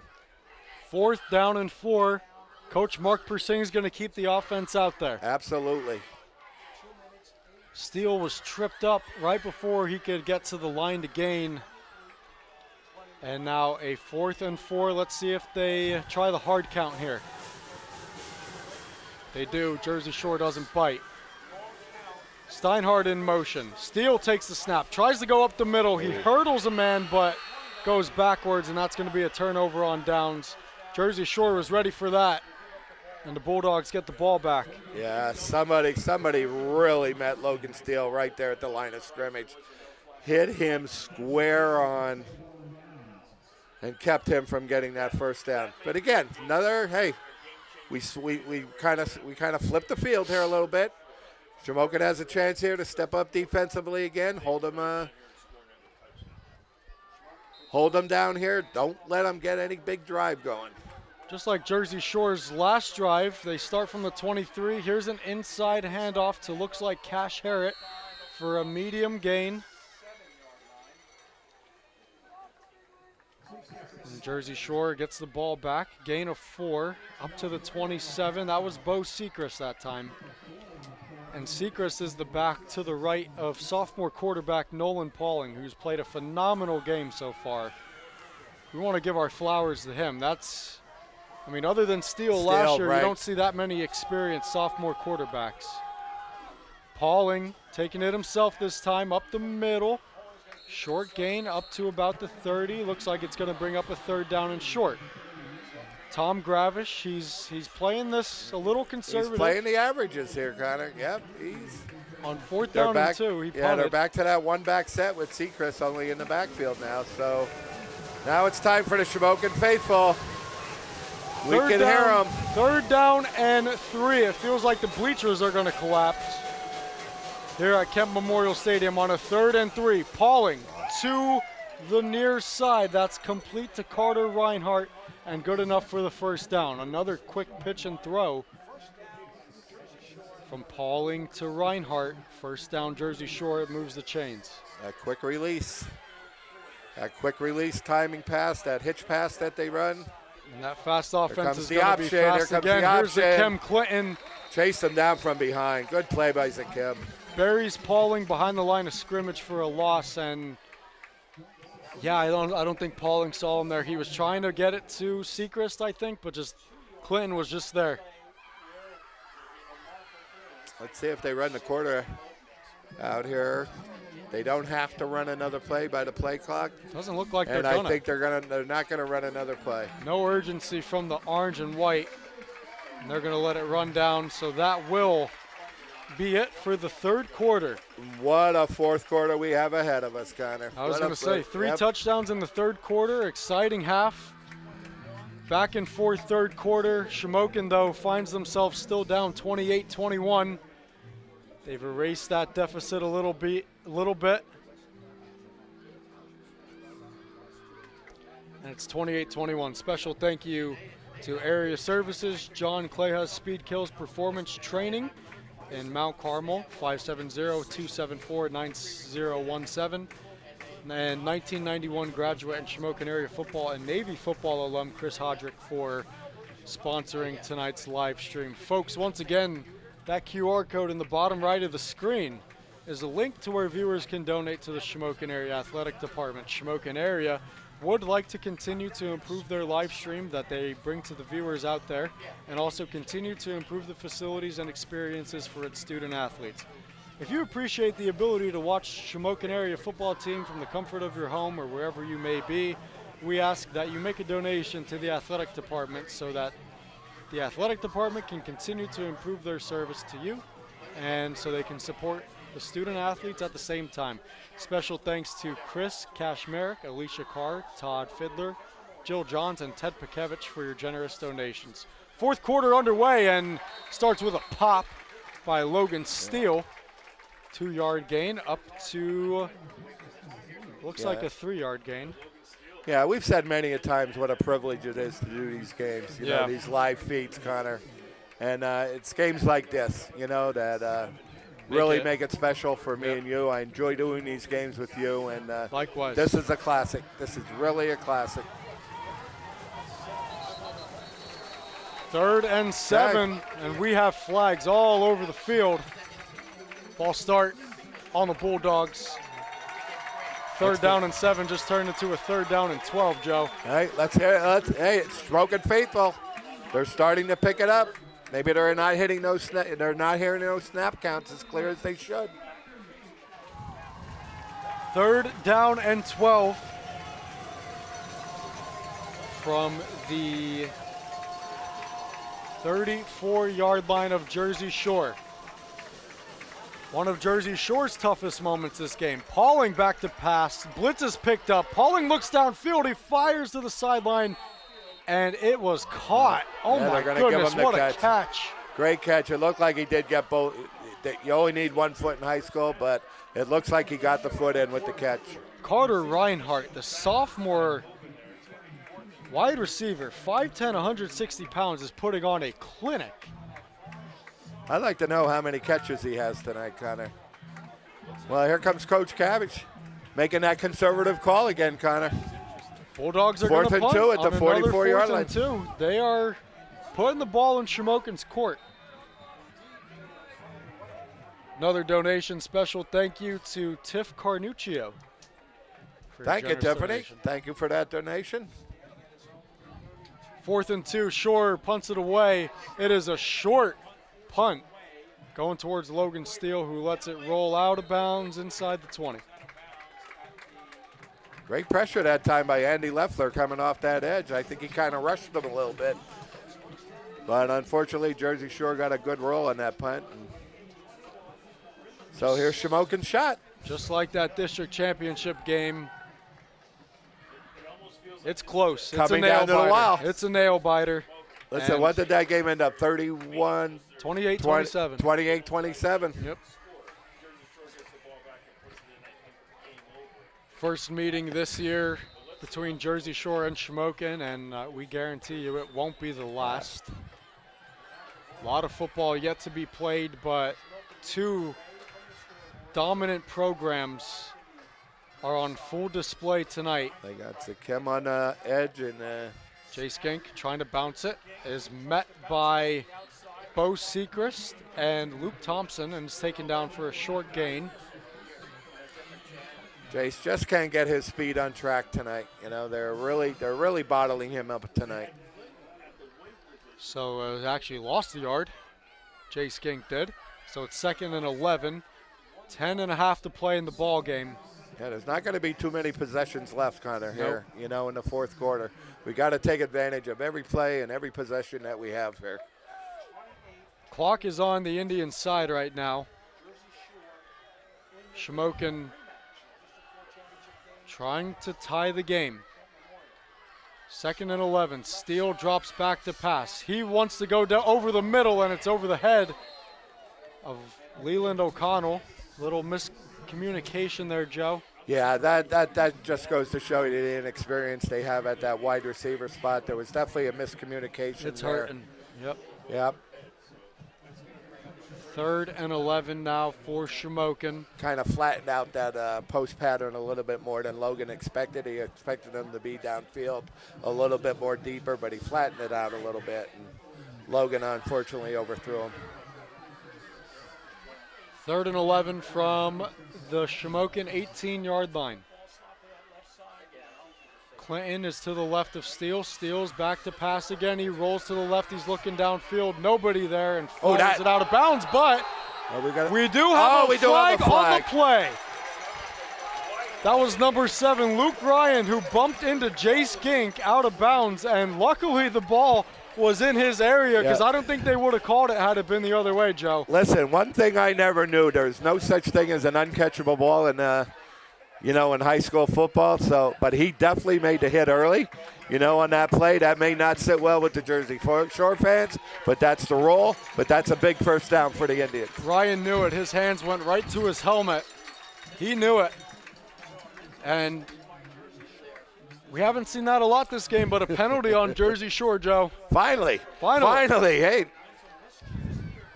28-27, 10 minutes to play. Indians catch a huge break and get a first down up to the 34-yard line now. So that certainly helps. Clinton to the right of Steele. Steele motions Bicker. There is Bicker on the jet sweep, trying to turn it upfield and goes nowhere. I think he fumbled. And the ball is on the ground, but they're going to rule, I think they're going to rule Bicker down. No gain from Bicker. Tell you what, that Jersey Shore defensive front, they're stepping up as well now too. Yeah, Bicker's a little banged up. He's limping bad out there. Seems like half the team is. Steele breaks huddle. Bicker just can't go full speed on that ankle. I mean, I appreciate his effort. See if Jersey Shore tries to exploit the weakness. Here's the Clinton up the middle. Clinton has a little bit of a hole. He's turning and dragging defenders with him up to the 40-yard line. So looks like he got about 5, maybe 6.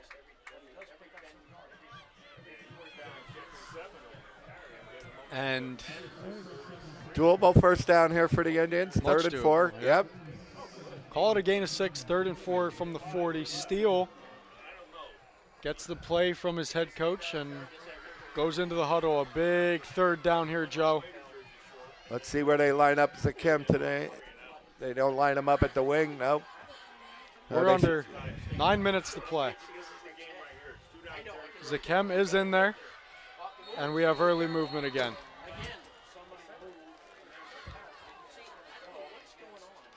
And that's going to go against Shamokin for a false start. I think in situations like that, Joe, they get a little too giddy and they get a little too, just a little too excited. Yeah, honestly, I don't know what the answer is, because they played a flawless first 2 games of the season. Last week against Shikellamy, the penalties killed them, even though, with that being said, they still put 52 points up on the board. But now we're actually now you're playing against a good football team. 3rd and 8 now. Steele is back to pass. He's looking Steinhardt's way, going towards Steinhardt, who couldn't come down with it. It hit the turf. Made a great effort, but it falls incomplete. Indians Great are effort. have to punt it away. Great effort by Steinhardt on that. Perfectly thrown ball by Logan Steele. He just couldn't gather it in. And now the Indians are going to have to punt it away with just over 8 minutes to play in this one. Jersey Shore has the 28-21 lead right now. They can do whatever they want. I have a feeling we're going to get a big dose of Seacrest this drive.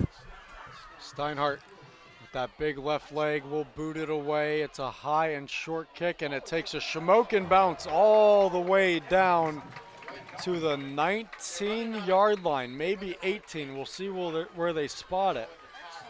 But a great punt. Great by punt. Steinhardt.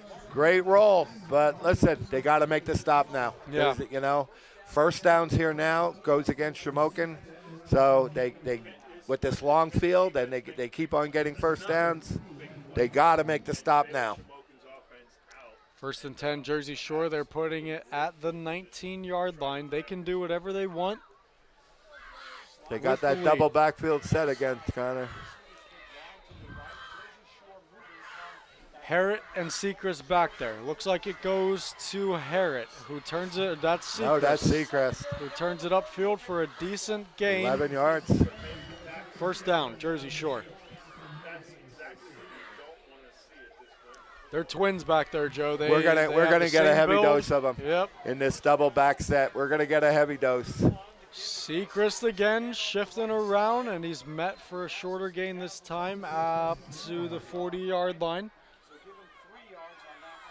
So a 3-yard gain, or 35, not 40. 3-yard gain from Seacrest. Listen, Jersey Shore with this fast game is kind of playing on our hands a little bit. I don't know when they're snapping the ball. They're snapping the ball with a lot of time on that play clock left. So like I said, 7:15. first downs are going to kill us here. Yep. Now here's Harrett to the left side. Short gain. All right, third down.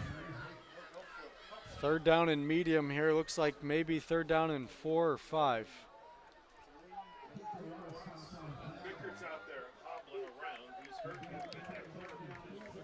Yeah, there is Bickert. Let's see if they try to pick on him here, Joe. They know he's injured, and he's guarding Luke Ryan right now.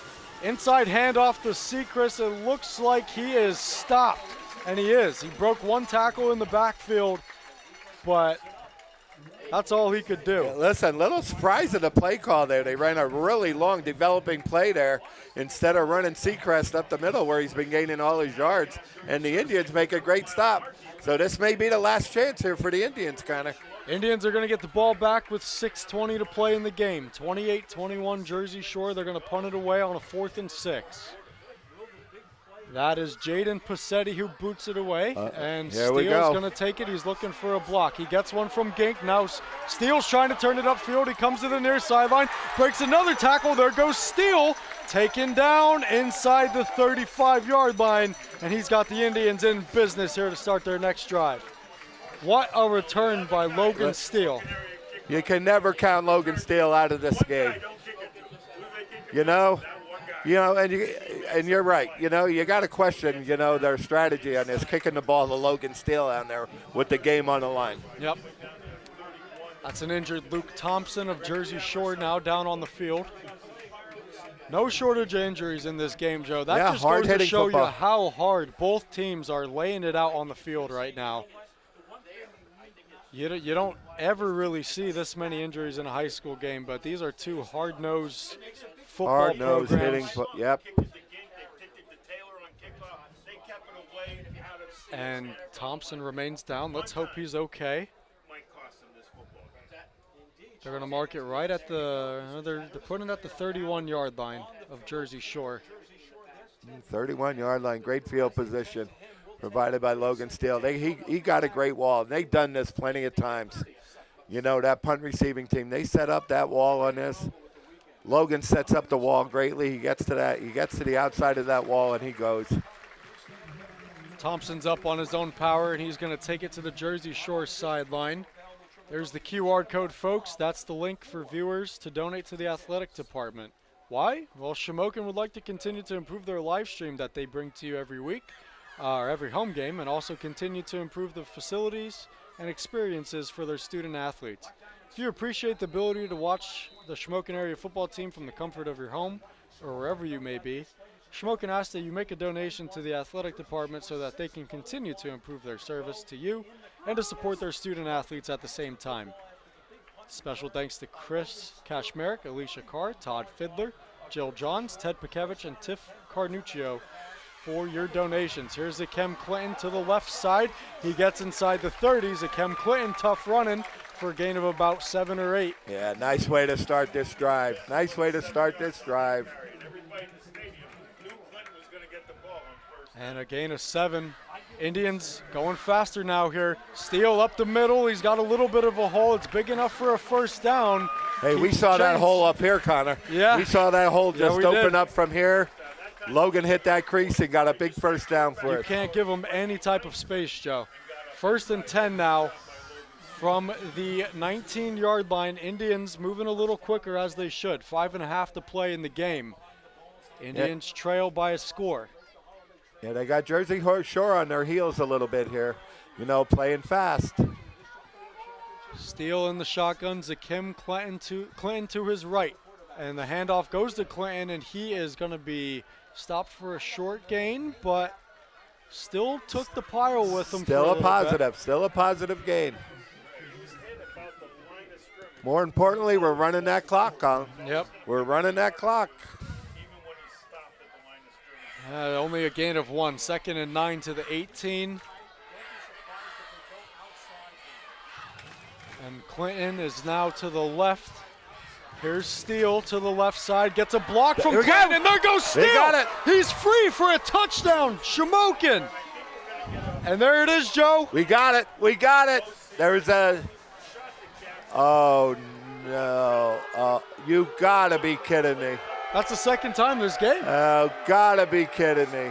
2nd time this game they've called back a touchdown on a holding. I was just going to say, Connor, what's your call on this? Do we go for 2?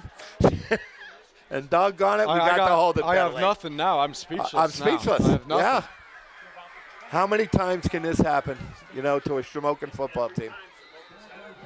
How many times can this happen?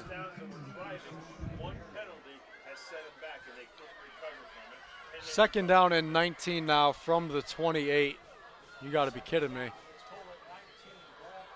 Clinton still the back to the left of Steele. That's twice now this game. Steele back to pass, looking. I'm trying to, did you see who that was intended for, Joe? I think it was intended to the wingback, Xavier Paul, I think number 11, Yep. that made the release off the wing. They're going to get Jersey Shore's Luke Ryan on the defensive pass interference. Let's see here again. It looked like it was Steinhardt. Oh, Steinhardt they went to on that? Looked Okay. like Steinhardt, yep. All right, well, it looked like the Indy 500 there with all those flags out there on that play. They wouldn't have threw a flag on that. This game has everything. 1st and 10 now. Well, is that an automatic first down? Let me see. That's what the scoreboard reads. It actually says 2nd Oh, and 10. 2nd and 5. Okay. 2nd and 5. Yeah, 2nd and 5. They just updated the scoreboard. 2nd and 5 from the 15-yard line, it looks like. Quinn to the right of Steele. Steele's going to roll to the right and take it himself. Tries to bounce it to the outside and goes down. Right at the 15-yard line, so that'll bring up a 3rd and 5 for Shamokin with 4:22 to play in the ball game. Well, definitely 4-down territory here. We still got the ace in the hole. It's Kim. We got the ace in the hole in Logan. Let's see what they come up here. Big players come up with big plays this type of the game here, Connor. Just over 4 minutes to play in the 4th quarter. 28-21, Jersey Shore clinging to that lead. Indians threatening. They're on the 14, 3rd and 5. Steele takes the snap, gives it to Clinton. Clinton up the middle, There we he go. breaks free. There we go. Touchdown, There we Shamokin. go. Big players make big plays, Connor. No flags. There we go. No flags. And Clinton, with authority, celebrates with his teammates in the end zone. So watch here on the replay. Clinton, you got to take him down. He just broke right through that pile of bodies and takes it in for a 14-yard touchdown. The offensive line wants them to go for 2. They're all yelling to go for 2, but it looks like they're going to play for the tie here. Yep. Indians are within one, barring Steinhardt's extra point. Good snap, good hold. Steinhardt's kick is up and through. We are tied at 28 here at Kemp Memorial Stadium. If you're just tuning in, I'm Connor Phoenix. I'm with Joe Haddock. And what a time for you to tune in. Shamokin has just tied the game with 3 minutes and 45 seconds to play. In an instant classic here, Connor. Another oh, my God, one. everything we expected. In an instant classic. And we have an update from Paxinus, or not, excuse me, Catawissa. Not Paxinus, Catawissa. Southern Columbia Tigers lead the Mount Carmel area Red Tornadoes 35-16. Oh, Mount Carmel just seems to be struggling with their defense this year. Giving up a lot of points this year. A lot of points. Thank you to John Dormer for your most recent donation. Thank you, John. Appreciate it. Yeah, Mount Carmel, if they drop this one, they'll be 1-3. But just uncharacteristically, sorry there, Mr. Capet, but and every loss has been lopsided. Has been, giving up so many points. 28-28. 3 minutes, 45 seconds to decide this one. Another, I think we can call it now instant classic, Joe. This has been nothing short of exciting. Great football we've seen here tonight from both teams. Steinhardt's boot is away. It's fielded at the 10-yard line, trying to turn it upfield. He breaks one tackle, and now he's up past the 30-yard line. So a good return for Jersey Shore, who now has to play a little less conservative. It's a tie game. That was Luke Ryan on the return. Yeah, nice return. He's had a terrific game tonight, hasn't he? Number 7. I don't know how many catches he has, but he's been doing it on the defensive end of the ball. But here we go. Here we go, Shamokin defense. 3:37 to play. And this is it. We're coming down to it here, folks. 1st and 10 from the 33. Pauling takes the snap, looks to throw. It's complete near the far sideline. Nice play there by Jay Skake on that coverage there. Nice play, holding them to a minimum gain. Special thanks to Melanie Knoll for your donation. Thank you, Melanie. Thank you, Melanie. You are, your gift was very generous.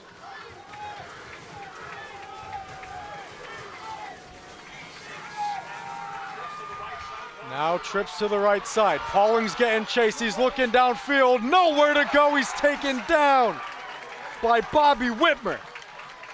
And just like he did 2 weeks ago, he is hyped up. Good job, Bobby. Way to go, Bobby. 3rd down and 6 for Jersey Shore. You know, Pauling all night have shown some poise on that play when he didn't have a receiver open. Had the poise to throw it out of bounds. And that play at that time, we got him on the sack.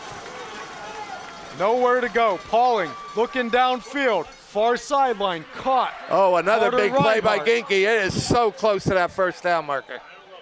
So close. He's short, but 4th and inches now. They are going to measure. They're going to wow, bring is the he chain close. gang.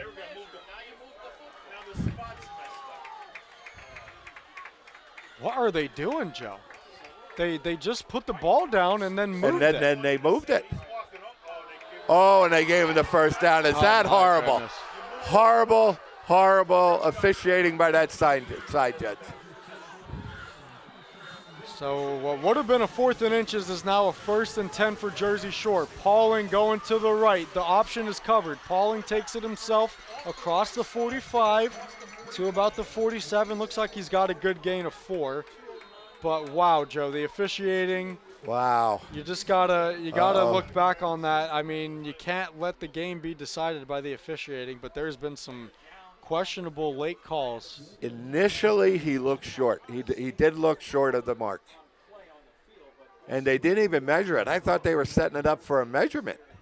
And I don't know if the fact that that side judge did move the ball, that they decided against the measurement. Yep.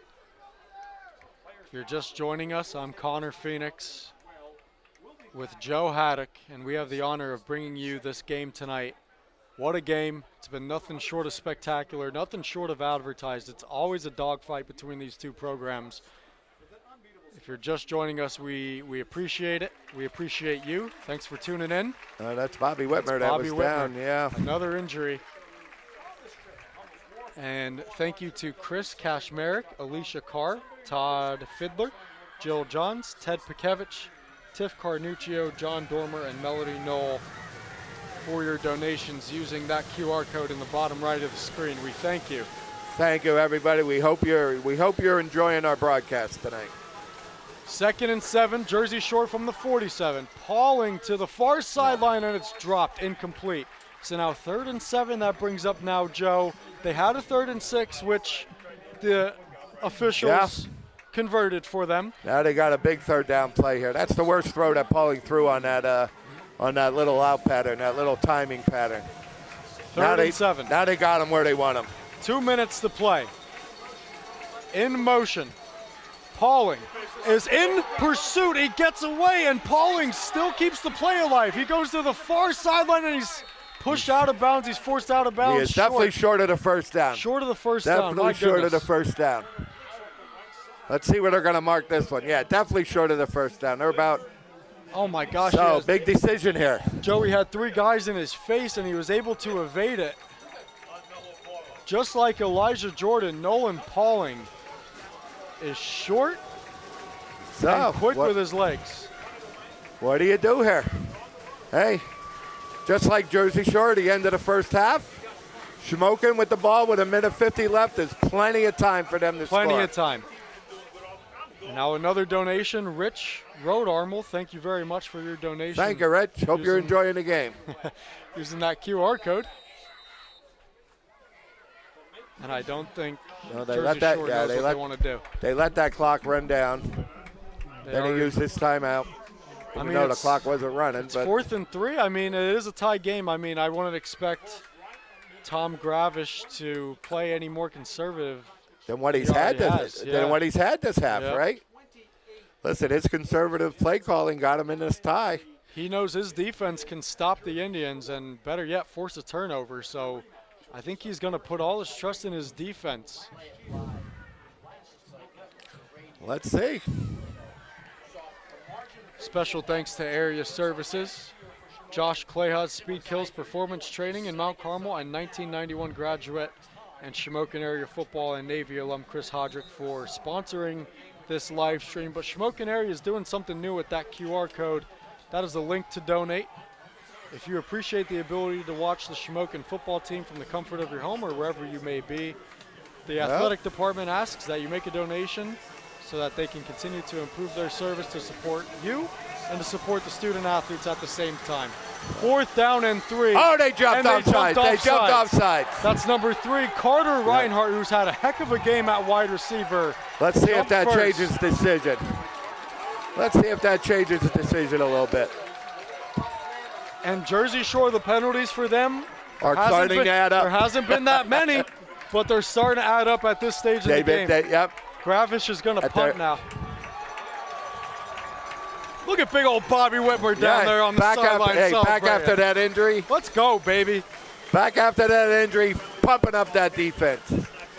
4th down and 8 now. That forces the Bulldogs to punt. I think they were going to try the hard count, but that was nearly blocked. Boy, that's twice for Leffler. Almost made the block on that. But I tell you what, he forced them into a short punt.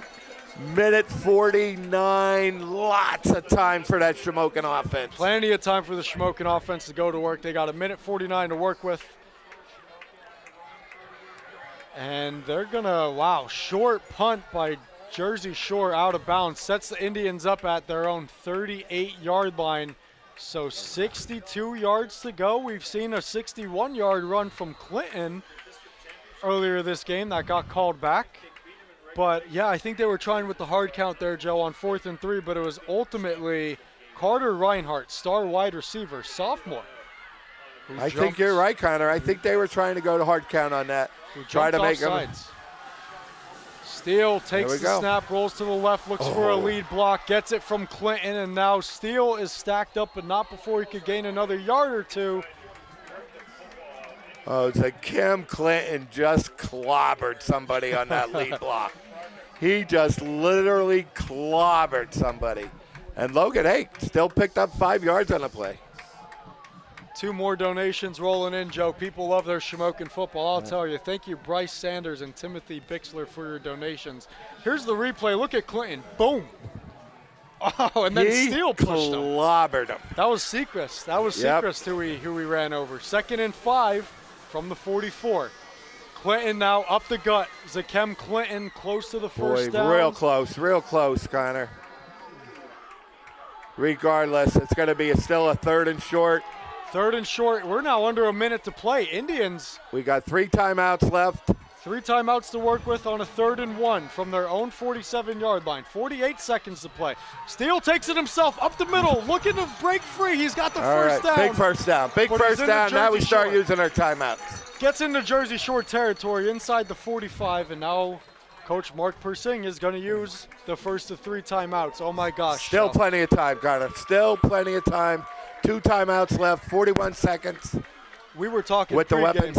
We were talking pregame how we were just chomping at the bit, waiting for this one to get started. Game. And it's lived up to the expectation tenfold. Absolutely, Connor. Oh, my God.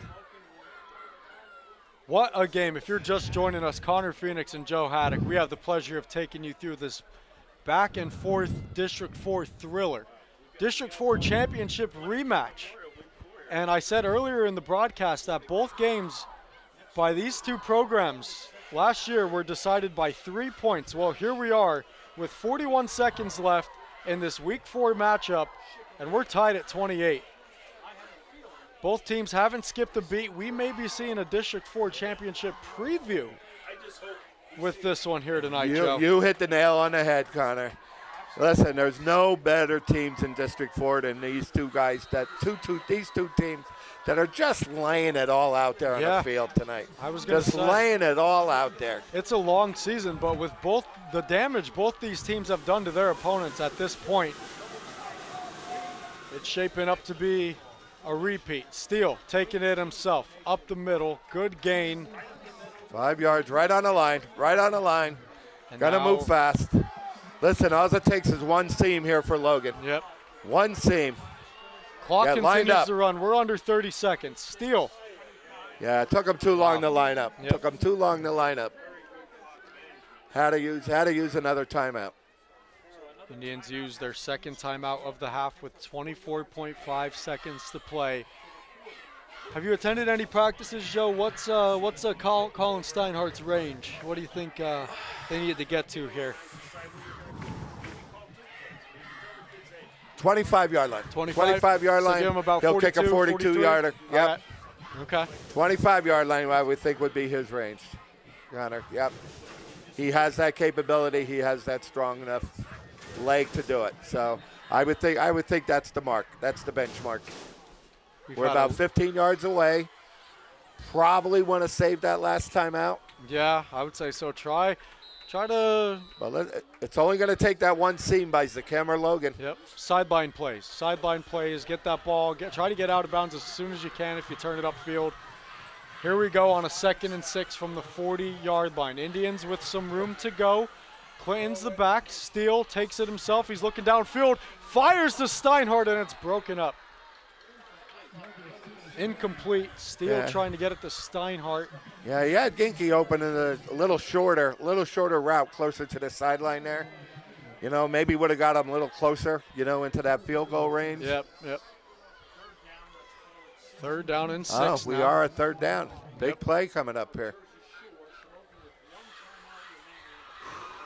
Take a breath, Joe. Take a breath. Take a breath.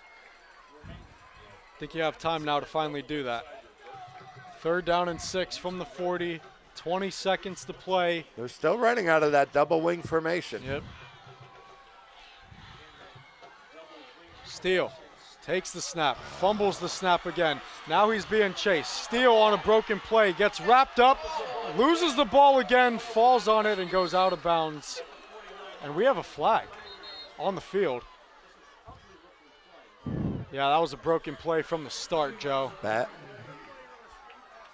See what the penalty's on. Boy, if that's on Jersey Shore, what a break. I wonder if they're calling the sideline. But again, you know, you have still trying to do everything possible to turn something, nothing into something when Oh, an illegal touch? And we're up there and you can't see what's going on. But these bad snaps have been happening. I mean, we blame the center. Looks like they're still discussing it. Is it Steele pulling out of there too quick? I think if this is 4th down, I think you got to punt it here. You don't know. What's the discussion? But they got to figure out and solve those. It's an illegal touch. The bad snaps. There was 3 of them again tonight. This one cost them here at the end. But hopefully not the game because there's still 11 seconds up there. And Shamokin's going to have to do something. stick around. So now, Indians Well, until they sort this thing out, Connor. still I don't sorting think it out. anybody knows. I don't think anybody knows what's going on here. Seconds on the board, and the officials, coaches, teams are We're still discussing it here down on the field. ball flag. I don't know if he batted the ball 4 out of bounds because that's when the flag came in. It looked like he was trying to pick it up. Yeah, I can't imagine him accepting this penalty. Yeah, it's an illegal touch. Legal touch. Yep. Penalty is declined.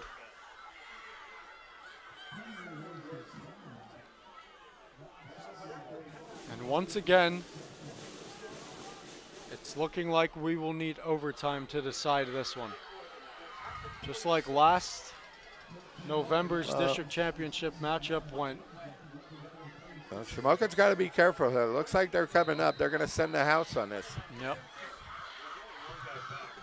That's Carter Reinhardt back to Oh, good receive. snap. Good snap, and Steinhardt's punt is a good one. Lands at the 22 and bounces inside the 20 and picked up by Bickert at about the 18. Well, my guess is we're going to see some overtime here, Connor. Once again, Here we go. I think we're going to get some overtime. Just you like- fans out there tuning in, pal, you're going to get a little extra football from us tonight. free football, folks. Right now, right? Just like the district championship, they needed overtime to decide that one, and no different here. I mean, I think if you saw the direction these two programs are trending, you could have seen that overtime was one of the imminent, right? expected Yeah. outcomes. Yeah. Yep. Just under 3 seconds to play. Jersey Shore is under center, and they're going to take a knee, and we're going to take it we're in overtime. overtime. Wow. Wow. What a football game. What a football game. That's the end of regulation, folks. We are in a 28-28 tie between the Jersey Shore Bulldogs and the Shamokin Area Indians, two powerhouse programs of District 4 on full display here in Week 4. And we're going to overtime, all knotted up at 28. Thank goodness the Indians were able to score with just a couple minutes left, just under a minute left. Yeah, we knew the possessions were premium. You know, and they picked the right time to score, and we got a 3-minute break here. They're going to meet at the middle of the field, see who wants to play offense, see who wants to play defense. And we're going to end it here with another classic ending, Connor. One more time, folks, we want to thank Area Services, Josh Clayha's Speed Kills Performance Training in Mount Carmel, 570-274-9017, and 1991 graduate and Shamokin Area football and Navy football alum Chris Hodrick for sponsoring tonight's live stream. Folks, if you see that QR code in the bottom right of your screen, that is a link to where our viewers can donate to the Shamokin Area Athletic Department. The Shamokin Area Athletic Department would like to continue to improve their live stream that they bring to viewers like you every home game, and also continue to improve the facilities and experiences for their student athletes. If you appreciate the ability to watch the Shamokin football team from the comfort of your home or wherever you may be, the Shamokin Area Athletic Department asks that you make a donation to the Athletic Department so that they can continue to improve their service to you and continue supporting their student athletes at the same time. Special thanks to, get ready Joe, it's turned into a long list. Chris Kashmerek, Alicia Carr, Todd Fiddler, Jill Johns, Ted Pikevich, Tiff Carnuccio, John Dormer, Melanie Knoll, Rich Rodarmel, Bryce Sanders, and Timothy Bixler for your generous donations tonight. That is awesome. That is awesome. Thank you, everybody that's watching. We really appreciate it. Thank you. I hope you're enjoying the broadcast. Hope you're enjoying this classic of a football game tonight. Appreciate it very, very much. I'd like to know what was our total that we earned here tonight. I tell you what, that's a lot of that's a lot of donations. I'd like to very generous. I'd like to give a shout out to my girlfriend's brother Justin, who loves football. He's probably listening to me right now. He can't get enough football. I told him earlier this week, he watched the stream 2 weeks ago, Yep. Joe. He said it wasn't that good of a game. 49-7. Well, it kind of wasn't. I said, tell you what, Justin, you want to tune in. If there's any game to tune into, it's this one. So, Justin, if you're out there watching, shout out to you. Justin, man. I hope you are watching this classic here, buddy. Yes, like I said, we have a lot of people all over a lot of places watching this game tonight. Good crowd here at Kent Memorial Stadium. I didn't want a liar to be made out of me, Joe. I told him, I said, if there's any game you want to tune into, it's this one. And, he loves his football. So this is just another great spectacle to watch. Got my buddy from the class of 74 here with us tonight, Neil Wary. We just celebrated our 50th. And listen, I got to give a shout out. I forgot to do this. Johnny Clutcher, who graduated with us in 74, sent both, congratulated both of us, Connor. Very nice. Nice. He sent us such a nice letter congratulating us and congratulating the class of 74. And he sent me his email address. And Johnny, I did not forget about you. I hope you're listening tonight. Alrighty, and I did not forget about you. I appreciate that letter, and hope you're listening tonight and enjoying the game. Appreciate that. Thank you for the very nice words. I didn't know that, Joe. Yeah, forgot to mention it was actually at the end of the season when we got this. Shout out to Wolfgang Pearson, my neighbor. Oh, okay. For the next donation rolling in. Thank you, Wolfgang. We appreciate that. So listen, with both these powerful running games here, Connor, each team gets the ball at the 10-yard line. Who do you think has the advantage here? Both teams with powerful running games. Have their own advantages. Yeah, both teams have the powerful running games. Only got to go 10 yards. Shout out to all my family who are tuned in tonight. Who's getting the ball first here?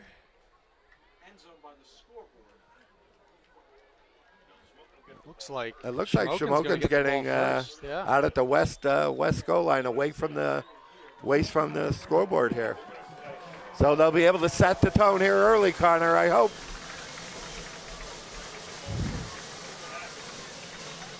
Here we go, baby, overtime. Here we go. Bridie Ruane Field. Couldn't ask for anything better. Bridie Ruane Field, Kent Memorial Stadium, the second game in a row that these two teams have taken it to overtime. And Shamokin's going to start with the ball. Joe, if you remember, Ben Delbo caught one. Oh.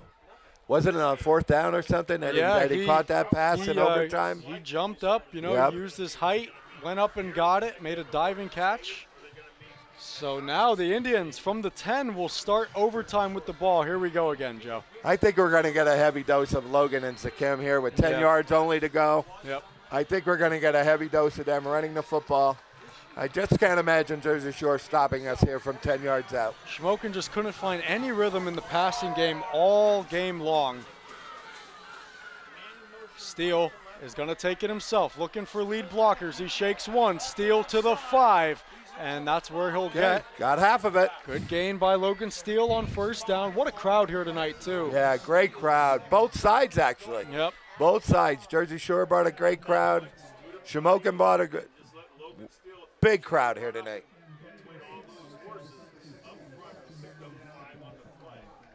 Picked up half of it. First down and 5 from the 5-yard line. Or 2nd and 5 from the 5. Steele Takes the snap, gives it to Clinton up the middle. Clinton trying to shake it, breaks he the does. tackle. Oh, Clinton tries to get around one more guy, that's Bo Sechrist, and Sechrist takes him down at the 1 yard line. It looked like he was gonna walk in. oh my God, he broke some great tackles there, Connor, and I really thought he was gonna get the edge there. This is the Kim and Logan Steele's territory here. Yep. 1 and 2 yard line, 3rd and goal. 3rd and goal from about the yard and a half Yard and a half line. to go. 3rd and goal. See what the Indians go here. Clinton is to the left of Steele. Direct snap to Steele, and Steele gets to the corner and he's got a touchdown. Way to go, way to go, Indians. Way to go, Indians. Good job, Logan. Steele with the keeper from about a yard and a half out. Touchdown, Indians. Now this is a big point here. They fire the fireworks. Steele did get that edge. He beat Carson Watkins. Another donation here in overtime. Randy Rummel, we thank you. Colin Steinhardt is now on to attempt the extra point. 34-28 Shamokin, the first lead they've had all game. And we have a whistle. And a flag down. False start on the Indians is the call, yep. Okay, relax, Colin. This is still well in his range here. Still well in his range. That is pretty big. That's going to set the Indians back 5. To about the 8 yard line. Listen, just relax, Colin. Don't overkick it. So now, Steinhardt will kick it away from the 7. Good snap, good hold. Steinhardt's kick is up. Still hit it. And Good job, Colin. Good job, Colin. That's a big one. That's a big point. Good job. Steinhardt gets the extra point. The Indians, for the first time all game, have the lead and are now 4 stops away from sealing it. Defense has to stand up now. Fans are starting to get to their feet. Let's hear you, fans. Let's hear you, Shamokin fans. Here we go. I wish we could get a visual of the crowd right now. All standing up.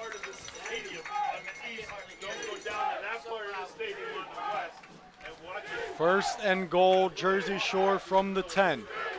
Indians got a touchdown, and now we'll see how the Bulldogs respond. Well, just like the Indians, I'm sure we're going to get a full dose of Seacrest here.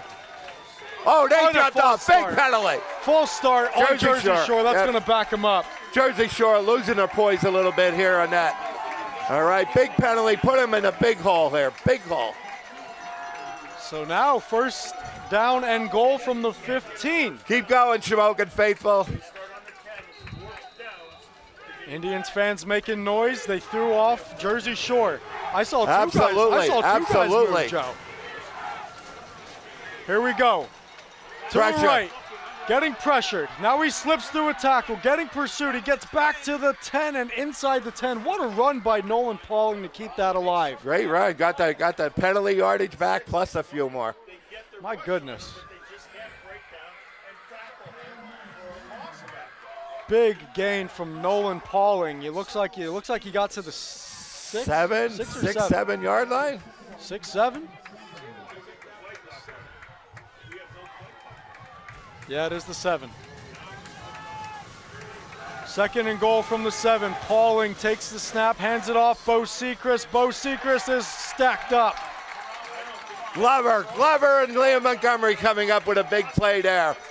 Big stop there. Again, big players come up with big plays. Isaac Glover come up with a big play on that one. Third down and goal from the 5, it looks like. Pauling takes the snap. He rolls to the left. He's looking end zone. He fires, and it's incomplete. No, it's not. It's caught. Are you serious? Caught for the touchdown by, it looks like Carter Reinhardt. I have a again. poor view here, Connor. Here's the replay. Oh, my God, it was caught. What a catch by Bo Sechrist. With That's coverage on top of him yet. Yeah. All right, well, just like last year, are we going to see that same extra point block? Here we go. Good snap, good hold. The kick is up and good. And we're into a second overtime. You know what? Bo Sechrist for the first time tonight has a touchdown, and Jersey Shore ties it up at 35. We're going into second overtime here. Stay with us here, folks. You're not going to want to miss the end of this one. Joe, I thought, he trapped it in the ground. Again, it's hard to see down that end. Listen, it is hard. I think we're going up this end maybe for the second round. Yeah. I think we're going up this end. Like I said, it's very hard for me to see up that west end of the end zone, so I couldn't really see it, but he made a great catch. It looked like he made a great catch on it. Special thanks to Area Services, Josh Clay has Speed Kills Performance Training in Mount Carmel, 570-274-9017, and 1991 graduate and Shamokin area football and Navy football alum Chris Hodrick for sponsoring this live stream. What a live stream to sponsor. Going into double overtime, week 4, Shamokin, Jersey Shore. Just gives you an idea of the Shamokin football team, people. You know, we could bring you every home football contest this year, all as a result of you people. Thank you very much. So I don't know if they have to toss the coin again here, Connor. If they switch it up now. I don't know. I thought Jersey Shore goes on offense. First now, right? Yeah. Jersey Shore. So they don't flip the coin again. They just kind of switch it around and switch the sides of the field.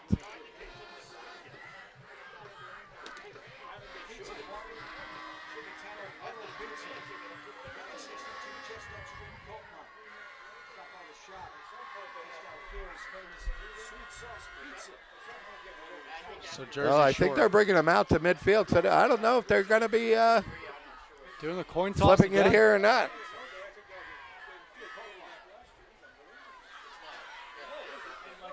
(35-35), Jersey Shore and Shamokin, Week 4 matchup. Connor Phoenix and Joe Haddock in the booth.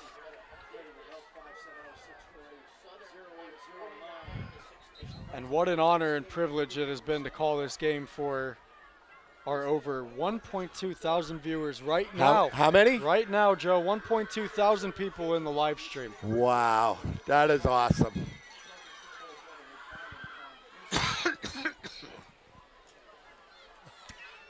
Can't wait to see the Hobart news posts after this one. He's probably going crazy on Facebook. So it looks like they are going to flip the coin. They are going to flip the coin. Captains meet at midfield once again. Oh, no, Jersey Shore is going to get the ball down at this end. Yep. All right, so let's see if Shamokin can come up with the stop here and win this thing in the second overtime. There's that QR We can see code. better down this end, Connor. Yeah, we can. Yeah, we can see better. Yeah, we can, yep. There's that QR code again on the screen, ladies and gentlemen, bottom right. Special thanks to our sponsors. It's a long list. Get ready. Chris Kashmerek, Alicia Carr, Todd Fiddler, Jill Johns, Ted Pikevich, Tiff Carnuccio, John Dormer, Melanie Knoll, Rich Rodarmel, Bryce Sanders, Timothy Bixler, Wolfgang Pearson, and Randy Rummel. Thank you for your donations tonight, ladies and gentlemen. We appreciate you. And hope you're enjoying the game, everybody. Thank you. Here we go, Shamokin defense. First and goal. Pauling taking it himself up the middle, and Pauling is in for the touchdown. Nolan Pauling, no one around him. Might have broken a tackle, but walked his way in. Listen, they've been running that speed option all night. They've been successful. And what great poise by that sophomore quarterback to get that into the end zone. So now, Jaden Passetti is on to attempt the extra point. It's up, and it's through. Good. It's good. All right. 42-35, Jersey Shore. I don't know, Joe. I feel like I'm at a loss for words right now, yeah, Connor. I think if Shamokin does get a touchdown here, I mean, you're at the 2-yard line. You got to send everybody. Give it to Zakem. Go for 2. Punch it in from the 2-yard line. It's only 2 yards. Do you, and correct me if I'm wrong, Connor, I gotta check this. Yeah. Isn't there a certain overtime they have to go for 2? I don't know at the high school level. I don't or know. unless it constantly goes like this, which I think in college it ends after 8 or 6. here comes Steele Ginky. hands it off to Gink. Gink trying to get the edge. Gink gets a yard or 2, and he's pushed out of bounds. Indians fans are calling for a late hit, but it was clean.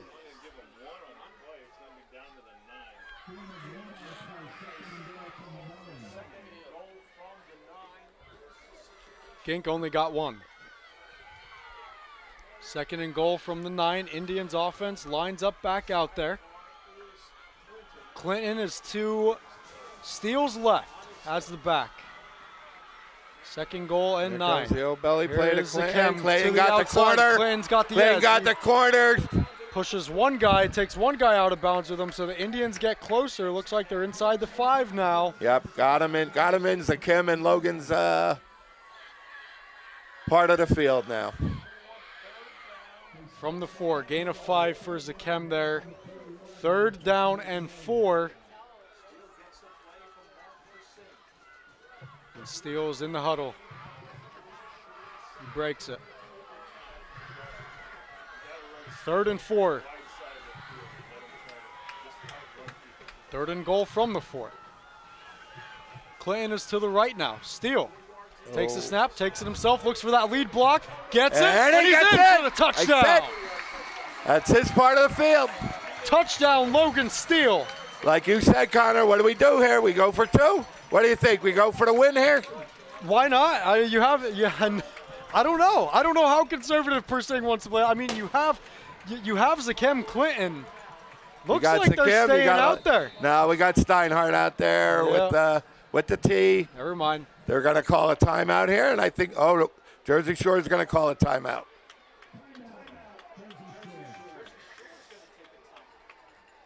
What a run from Logan Great Steele. run. We said at the beginning of the game, Logan Steele is going to be one of the best athletes on the field tonight. He's the ace in the hole for the Indians, but there was so many kids that, just stepped up for the Indians tonight. Keeps the hopes Total alive. team effort. Yep. Total team effort tonight.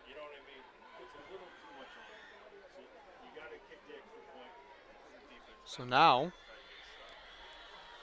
I think they're Let's see what they're thinking about here. Yeah, I think they're just going to kick the extra point, Joe. There is so much at stake here, Connor. Home field advantage through the whole playoffs.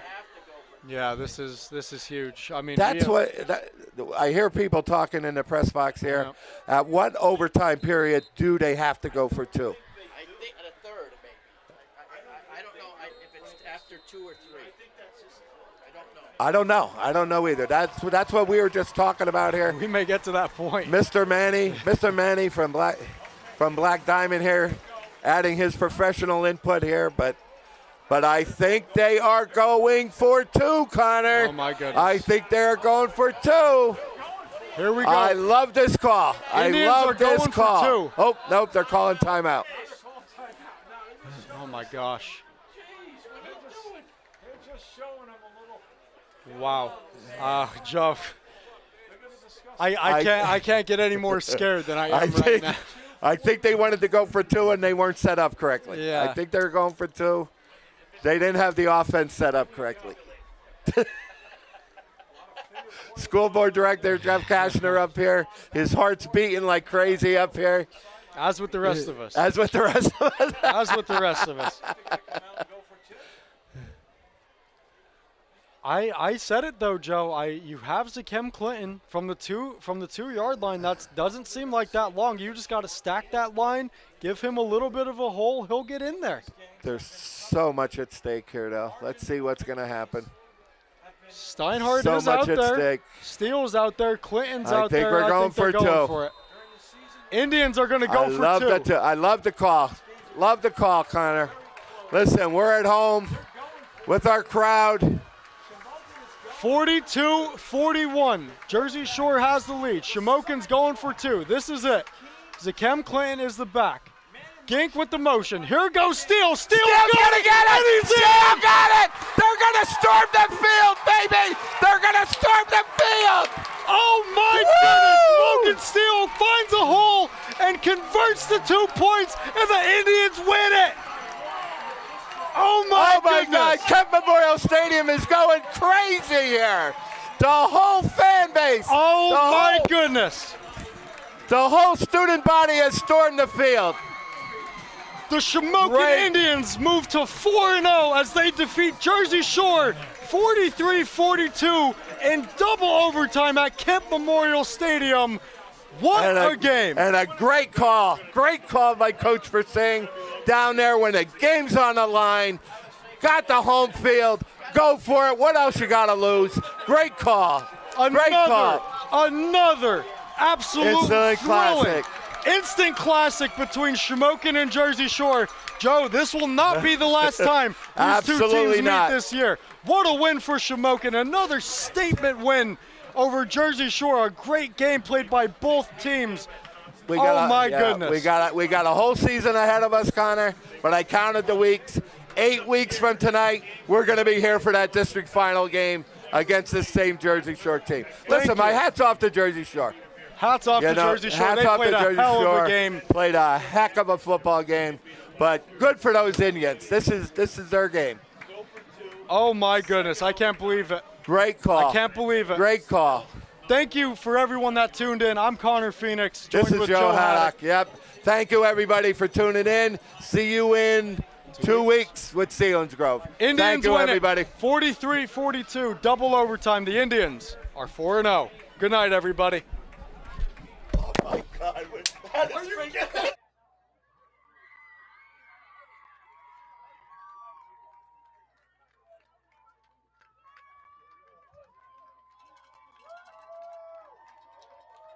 Let's hear it out.